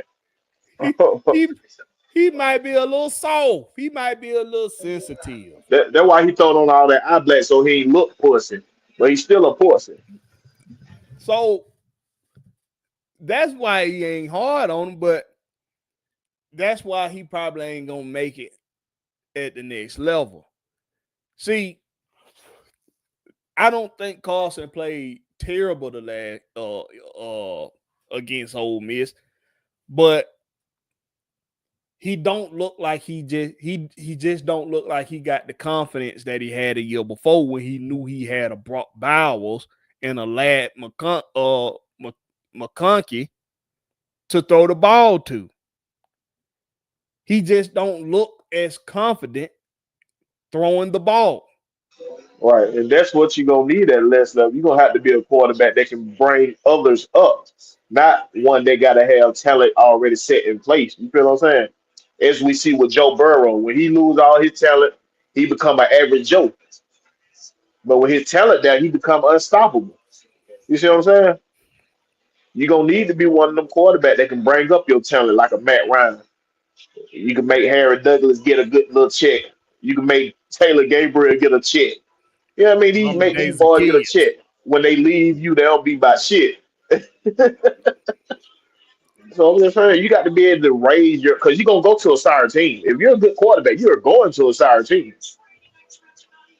So you got to be able to show that you can make plays without having A1 talent. I don't know, Jonte. He might be. He just might be. That's probably why he ain't hard on him. Cause I'm probably take it easy on my baby, and I keep letting you clap these cheeks. Just take it easy on my baby.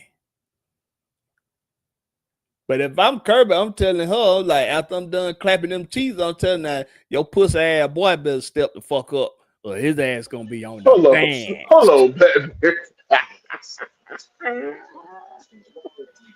His You ass let gonna be Kirby on there the clapping the bench. mama up, clapping the mama up.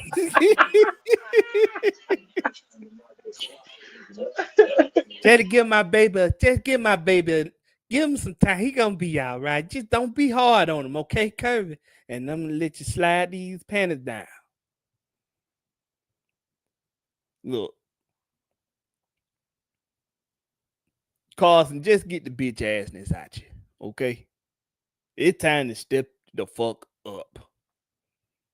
It's time to step it up, man. Get that bitch assness out you right now. Get it out of you right now. Don't waste no time. Something that I'm gonna tell you something like Carson. Guy like Carson,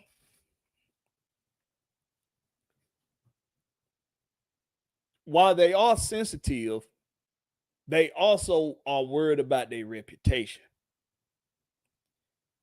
Maybe that's how you get to them if you're Kirby. You let them know, hey, you got too many goddamn people that look at you to do some great things. You want to let them folks down?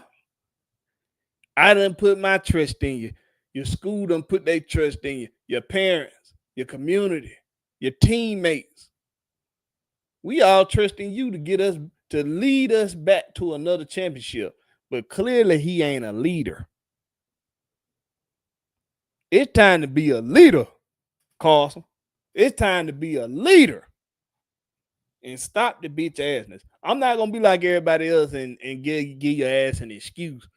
Oh, well, his offensive line ain't been that great. Oh, his receivers dropping balls. Oh, his the running game ain't as strong as it has been years past. Oh, the defense ain't as strong as it's been years. I'm not gonna keep giving your ass these motherfucking excuses, Carson. You ain't been as good as the year past. And it's just a fact, Jack. It's time to step the fuck up. It's time to step the fuck up, Carson. Now, we think Georgia. What you think Georgia gonna do? Big Will, you think they got a shot in these here playoffs? Hey, all we need to do is get there. It all depends. Look, we gonna live and die by this pussy back, this pussy QB. We gonna live and die by him, bro. So if he don't get no nuts about himself, we ain't winning shit. Ah. But one thing we can say, we can joke, we can joke about Stetson Bennett all we want. But one thing Stetson Bennett had, he had nuts. He was a winner. He was He gonna was go a get that fucking win. winner. I don't care He that was a man had fucking throw. winner. I don't care if he throw two interceptions in the first half. He come to you, look, coach, I ain't finna lose the game. He coming and do plays. Mm-hmm. How many times we seen where Carson Beck had room to run with his feet? Room to run with his feet. All he got to do is run, get 7, 8 yards, slide, baseball slide. Extend Come on, play. bro. Come on, bro. That keeps the momentum going. So the reason why we so stale on this offense and we're not connected with our wide receivers, you're not putting in the time like Stetson Bennett did, bro. You want to be seen in your little Lamborghini and all that there, but you don't want to get out there and put in the work, bro. You got your little Instagram model girlfriend and all this. but you still pussy pie. That's why I said. That's why I said a guy like him, while they might be sensitive, they still worried about their reputation. All you got to do is remind them of why they have that reputation. So if I'm Kirby, I'm letting them know, hey, you think you got that girlfriend in that Lamborghini if you go out here and funk the field up, you go out here and stank up the goddamn field, you think your girlfriend, you think she gonna stick around when you lose all them social media followers? When you lose that Lamborghini, When you fall to a day three pick, when you find your ass on a practice squad in the NFL and find your right, ass out right. the league in 3 years, you think she gonna be your girlfriend then?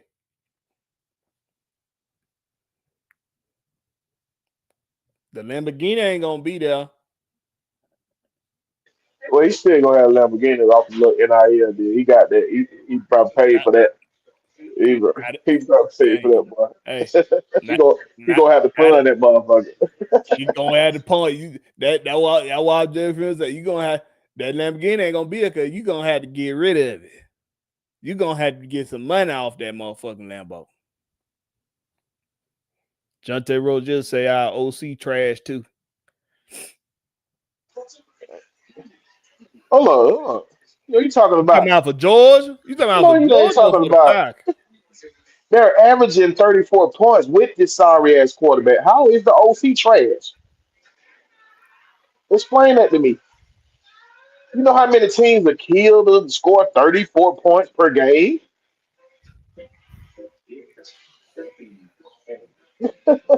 You change the QB, we undefeated right now. I promise you. We're This undefeated. this is literally an execution problem we have with Georgia.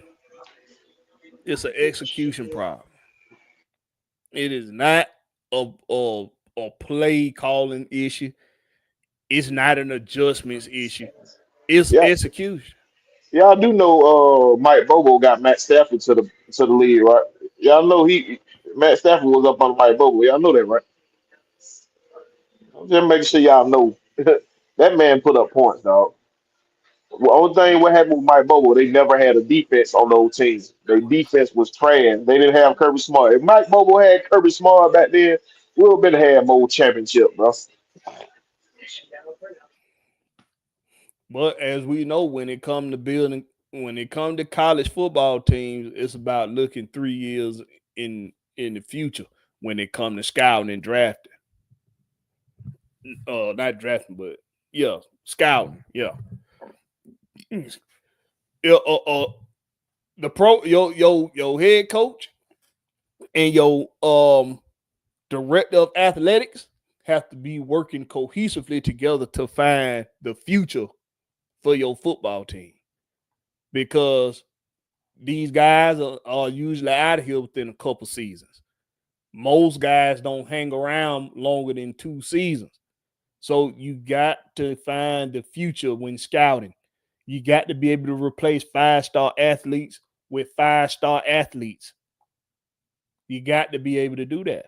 And on the defensive side of the ball, it just don't look like they've done a really great job at that these past couple years.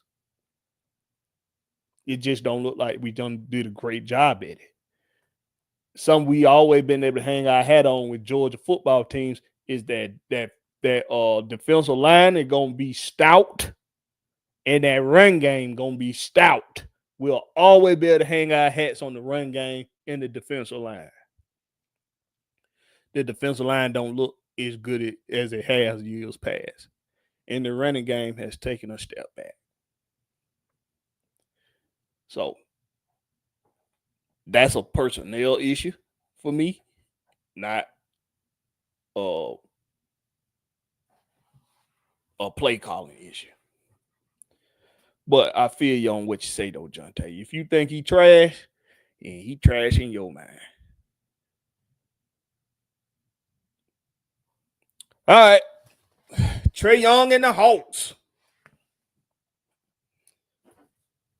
Big Will. The Atlanta Hawks are currently 5-7. 5-7 and sitting at number 7. Now, Let's show you how sorry the East is this year. now the Bro, we Cleveland got two Cavaliers teams over. are undefeated. We got two teams over 500, bro. That's the Cavaliers and Boston Celtics. That's the only team over 500 right now. Well, the Magic, they It probably could 76. change. They probably won tonight. Yeah, The probably. Magic, they 76 now. So you got Cleveland number 1 with a 13-0 record, and you got the Celtics 10-3. We just gave them their third loss, and the Magic are 7-6 at number 3. So we 5-7. Just a game out of being in the top 3. A game and a half. A game and a half out of being in the top 3. And we 5-7. So yeah, the East is looking like hot garbage right now. But the Atlanta Hawks, they played the Boston Celtics. When was that they played Boston? That was yesterday. Yeah, yesterday. Yeah, that was yesterday. And that was the first game of the NBA Cup. Oh, they're in the playoff part of the season right now? And the NBA Cup. Yeah, the NBA Cup. Yeah. Oh. So that was the first Oh, yeah, they game. select certain games. Yeah, they select certain games. So that was their first NBA Cup game. Their second NBA Cup game is going to come at home against the Wizards, which is tomorrow night. And so they go up to Boston. They take care of business in Boston without Trae Young. And your boy Onyeka Okongwu hits a game-winning shot against the Boston Celtics. This is the stat line. This is the stat line for that game. Boston, Tatum had 20 points on 37 minutes. So he had somewhat of a slow night. He had 8 assists, 6 rebounds, but he only had 20 points. Now Jaylen Brown had 37 with 36 minutes. Al Horford had 8 with 26 minutes, only had 4 rebounds. Derek White had 31 points on 38 minutes, but he only had 5 assists. And Drew Holiday had 8 points on 29 minutes, had 7 assists. For the Hawks, Jalen Johnson had 18 points on 39 minutes, but he had a triple-double. He had 13 rebounds, 10 assists. Zach Risachet had 8 points in 25 minutes, and that's after him coming off of his 30-point night he had 30 the other night before the game before that. Clint Capella had 18 on 17 minutes. Now, Big Will, I'm gonna get your opinion on something in a second. Dyson Daniels had 28 points on 41 minutes, but that boy played a lot of minutes. And Wallace had 7 points on 32 minutes, but he did have 8 assists. And Dyson Daniels had 7 assists as well. This is something for me, Big Will, that I feel like is part of the reason why this Hawks team is so inconsistent. Onyeka Okongwu had 15 points on 31 minutes with 6 rebounds. Larry Nance Jr. had 19 points on 27 minutes. And Garrison Matthews and Roddy had 2 points apiece, but Garrison Matthews played 23 minutes. This is the problem I got, Big Will, and you let me know if this is a problem for you. Clint Capella is your starting center, and he can't give you shit on the offensive end outside of the key, and he can barely give you something inside the key if he ain't jumping for a damn alley-oop He only played 17 minutes. And he didn't get hurt in this game. He only played 17 minutes. Why do you have 3 bench guys? You got 3 bench guys, all almost double his minutes. Yucca 31, Larry Nance Jr. 27, Garrison Matthews 23. Well, not double, but it's a significant more amount. Your starting center can't even play 20 minutes. And this is without Trey Young. Yucca Kongwu playing 31 minutes, almost playing double the amount of minutes of Clint Capella, and give me your 15 points. Now, he did have 18 points. Clint did have 18 points on them 17 minutes. So that's a plus on that. They ain't saying nothing about the production he gave you with the points. But that was this night. I need more than 17 minutes out of him. And if he can give me 18 and 17, he can give me 25 and 20 and 25 and 25. Yeah, I ain't been understanding his rotation so far this year. I don't know what it is. I think he be trying to look for matchup problems or something. You know what I mean? Trying to create matchup problems. And because Clint Capella, he can't play from the 3 line, so maybe he be want to look for more spacing or whatnot. Mm-hmm. But I don't know. I'm still trying to figure the team out, bro. I'm trying to figure out Quinn Snyder and what exactly in Landry Fields. I'm still trying to figure out. I think we all know Nick Wrestler is the puppeteer. And his daddy just letting him play GM until he finally get the nuts to say, I'm gonna just go be a GM somewhere. I think we all know that that's what's going on, but I'm still trying to figure out what kind of team you trying to build, because you got Yucca. This is something that happened not just tonight, but most nights. You got Yucca playing double the amount of minutes of Clint, and he's coming off the bench. You got Larry Nance Jr. eclipsing his minutes. You got Garrison Matthews, who's at guard, mind you, but he eclipses his minutes.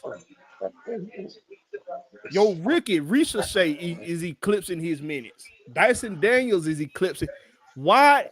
I just don't understand how Onyeka Okongwu continues to almost double the amount of minutes as the starting center. And on most nights, your starting center can barely give you any damn, he can't get you 20. But you want to be a 3-point shooting team. I'm just not understanding. I'm not understanding. Let me answer this, Tay Rose. The reason you saying that because he got no confidence in his quarterback, bro. He got no confidence in his quarterback to throw. They couldn't get that done, so he was trying to get the ball out of his hand quickly and hoping they could generate a big play. That's why you seen them screen passes against Ole Miss. Carson Beck wasn't giving him that to, like, you know what I'm saying? No confidence in him. He had no confidence in that guy. Talk to him, Will. I got to go use the bathroom. Hold on, I'll be back. Yeah, but that's the reasons I'm saying, man. You had no confidence in that guy at all. And the offensive line seemed like they was out of sync. You feel what I'm saying? And I'm thinking it's a big reason because this new center we got. I think he have trouble calling out, pressure. I think he got trouble calling out pressure, recognizing pressure. So I'm thinking Carson Beck is trying to do too much this year, and that's what got everything out of whack. I think he's up there trying to call out pressure, along with trying to recognize coverages and scheme set up. You know what I'm saying? What the defense is showing them before and after the snap. Let alone him and his wide receivers are off. They have no connection at all. His receivers are dropping balls. These are the same receivers he had last year, and they're dropping balls on him because everybody feel they got to make a play, and they're overthinking out there, especially Carson Beck. He's overthinking, bro. Trying to do too much. He just need to calm down and just take what the defense give him at times. And sometimes that's a 7 to 8 yard run. Use your feet. You're not slow. You got you're the athlete. You was recruited as an athlete. You got feet. You might not be a Lamar Jackson speed type, but you got feet you can use to pick up 6 to 7 yards, dog, and make us plus territory when we driving.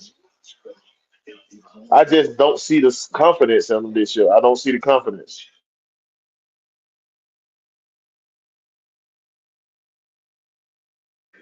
Yeah, I was at the point where they say, "Well, you gonna take him out the game, bro?" But I think, unfortunately, that's the best we got on this roster right now. You know what I mean? So we finna have to live and die with this pussy at the quarterback. So I'm like, hopefully he just get it together and know what he came here to finish. You're a 5th year starter, bro. What did you come back to school for? In that case, you could have went last year and got drafted. You would have been drafted late first round. You would have been drafted, but you came back for a reason. You came back to try to win a chip, and right now you got to start acting like that quarterback who came back to win. Right now you got way more interception than what you had last year. You had 7 total. No, you had 6. My bad. You had 6 total interception last year. You done turned the ball way low. You done almost double that. You done double that. Matter of fact, you have. You have doubled that. So yeah, this we got to get that together, bro. And as far as the Hawks, man, I'm still trying to figure them out, dog. We're totally inconsistent, and I don't know which team I'm gonna get on in tonight. One point you can have these guys scoring hella points, like Okongwu can score you 18 to 20 points, and at times he only give you another game. He'll hit you with a 6 to 7 point game, and you trying to figure out what the hell went wrong. So it been No, inconsistent and, with and, it with the and whole nothing gonna team. change. And you know what? I know I got some people. I got some people that keep telling me, "Well, what's the point of you keep making or keep talking about the wrestlers? What's the point of keep talking about? We already done established that was going on, and with the team that the wrestlers trying to play, goddamn, or Nick Wrestler is a damn poison and all that. I like look because talking about the other shit, like the game, like the nuance of the game and the personnel and the coaching strategies and the rotations, talking all that shit is a mute point. Because as long as them some bitches, the wrestlers, Tony Wrestler and his punk ass son Nick Wrestler, like, and y'all can, if you ever see him on the street, let them know that Blackberry called him a punk ass bitch, because that's what he is. So as long as Nick Wrestler is playing puppeteer with this damn team, we ain't gonna mount the shit, because he's not going, because he don't know what the fuck he doing. Landry Fields ain't nothing but a goddamn puppet. That's all he is. That's why he was hired by the wrestlers. That's why they put him there and got rid of that defense. I mean that damn the one who didn't want to get goddamn Murray. And look, Murray not on the damn team Travis now. Slink. Murray not Travis on the damn Slink. team now. Yo, see, you traded away Travis Slink, or you traded away his draft stock. You took away what he wanted to do, and you went and got who you wanted. You went and got Murray. And before then, you hired Landry to be his assistant. You didn't let him pick his own assistant. Why? Because you had it made up in your mind all along that you really just want your boy to be the general manager, but he ain't got no experience as a general manager. He want to play GM until he get some know-how about himself. And maybe he goes somewhere else to another city and be general manager. Or maybe he just played GM right here in Atlanta. Yep. Everything else is a mute point. We can analyze these games all goddamn day, and I'm all for it. I'm gonna do it. I'm gonna play ball. I'm gonna play ball with everybody. I'm gonna analyze the games and critique the games and the players and all that bullshit. But I know we ain't gonna amount to a goddamn thing as long as Nick Russell is still with the Hawks organization. I just know that. And I had immense respect for Tony Russell when he first acquired the Hawks. He was on the radio, talking to the radio folks, talking to the fans. He was letting everybody know how excited he was about what him and Travis Schlink was doing with the team. You give me Blakberry? Yeah, Oh, okay. I had an immense respect for Tony Russell. He had me amped up about the team. All for him to buckle to his boy, wanting to get involved with the team more. So he started letting him play goddamn politics in the back. And now you don't hear shit hardly ever from Tony Russell. His son must be slipping them they must be slipping them quiet down pills in their morning coffee. Counting the man days down. That's the type of shit Nick Russell do. I know punk ass motherfuckers want to see him, and he one of them.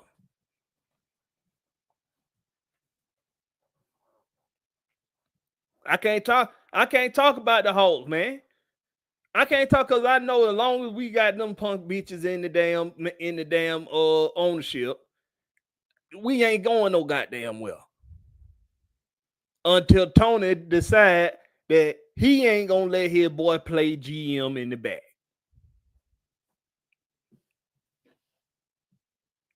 I get to talking about Trey Young, get to talking about Clint Capella, get to talking about the plays that's being made and called by Snyder, get to talking about the rotations, get to talking about how they don't run the right actions with the right people. Get talking about all that, but all I keep thinking to myself is, well, the team ain't structured right because the some bitch that's structuring the team behind closed doors don't know what the fuck he doing. Ain't no goddamn way you ought to have a 6'9" center, 2 6'9" centers coming off the bench. You got a 6'9" center coming off the bench. You got a 6'9" starting center, and can't now one of them give you consistent offense. One of them can't give you nothing outside the key, and the other one can barely give you anything mid-range.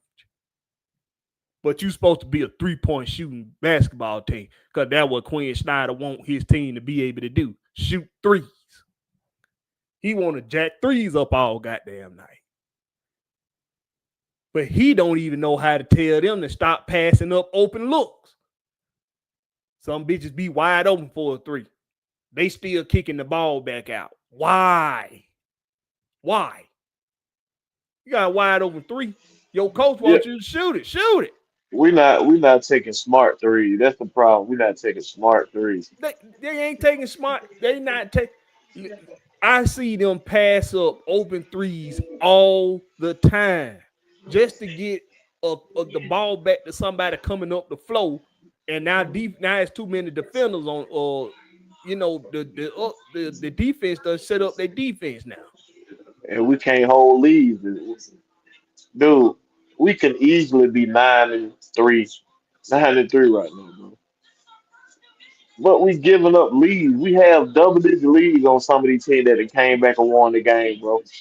We can't hold leads. We got to get that. Until we able to learn how to win games like that, hold on to a lead, we're going to always be one of these inconsistent teams, dogs.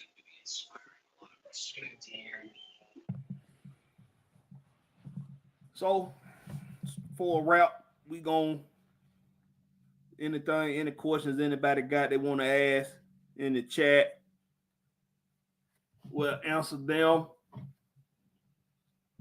Jonte said, he said, I'm giving you shit, man. I don't see us beating Tennessee. Our running back is out. Hey, We can we still gonna beat beat the shit Tennessee. out of Tennessee. We finna beat the dog shit out of Tennessee. We 12th in the ranking. You talking about disrespect? That's all Kirby needed right there. That's what he needed. That's And all he needed, bro. that's what I think right there. That's all we needed. Well, a pissed off Kirby Smart is a dangerous Kirby It's Smart. dangerous. As you seen when we went go play Texas. Dangerous. Um, I think the Atlanta Falcons going in up to Denver, being on the road, not being home. Um, it should be a good opportunity for them as a team to come together and develop some camaraderie with one another, get a little more chemistry with the offense and the defense. Um, ain't nothing like being on the road together, playing spades, uh, breaking bread together, getting some real brotherhood, getting some real brotherhood time. And I know folk don't like hearing that brotherhood. It give folks bad flashbacks. You giving them anxiety, Blackberry. Anxiety, bro. No folks don't like to hear that. Yeah, they already think that he a black version on right now. Right. So I think going up to Denver the week before a bye week, you got a Denver team that's coming off a real close loss to the Chiefs, just as we did. But they're going to be inspired. They're going to be motivated. We got to be motivated as well. And I think going into Denver, I see us going up there and taking care of business and being ready for this Denver football team. Even though we might be, it looks like we're gonna be a little handicapped on the defensive side of the ball in the secondary group if there's no Mike Hughes and no D Offer. Hopefully it's just one or the other. Hopefully we have both, but I'm just hoping it's not where we don't have both. We have at least one. But if we don't have a Mike Hughes and we don't have D Offer, we're I gonna don't have think we seen no doubtfuls on the injury report, did we? We seen any doubtfuls? we seen that neither one of them done. We seen neither one of them practiced on Thursday, and D Offer didn't. He was limited on Wednesday. Mike Hughes ain't practiced at all. Oh man, we're not trying to see Hamilton. I'm not trying to see Hamilton out there. Lord have mercy. So it might be a Hamilton sighting, and we're gonna see a whole lot more Clark Phillips playing on the outside. So we're gonna need that linebacker group to step the fuck up, man. It's time to step up. The linebacker group, it's time to Troy Anderson. If you playing, if you back, be back. Be right there in Jimmy Lake ear. Every time he bring you off the field, like, hey, bro, I'm just out one play, right? Put me on back out there. And then when you get your ass out there, get out there and make plays. Make big plays when you get out there. So attack the gaps and make your tackles. Big Will, what you got for him? Hey man, ain't got too much, man. I told y'all a lot on my show and the rest of it here, man. But y'all know, man. Follow me at Will the Georgia Reap on everything, man. Catch me Wednesday nights on everything Atlanta Sports at 7:05, man. And y'all know if hey, whatever AFN got going on, if I got time, I'm there. You hear me? Yes, sir. And as y'all know, this your boy Blakberry Lorette. And this has been the home team with Blakberry on the Rex Pit. We do this every Thursday, 7:30 p.m. Eastern Standard Time. Make sure you check out the scroll at the bottom of the screen. Go to Home Team Fits. Get your home team apparel at hometeamfits.com. represent for your home team at hometeamfits.com. Got some fresh uploads I'm gonna upload soon as we hang up here tonight. I'm finna start working on some new stuff to put up there. So hit up the cash out to donate to the channel, going to a good cause, going to your entertainment pleasure here on the home team with Blakberry. I appreciate everybody coming through. Christian Lewis, Jonte Rozier, Maggie, T, Miss Pam, Prince Kill 89. Appreciate everybody coming through, man. If you didn't show love in the chat and you came through, shout out to you too. So with that being said, this has been the home team with Blakberry Reds. Catch us on the flip side, home team.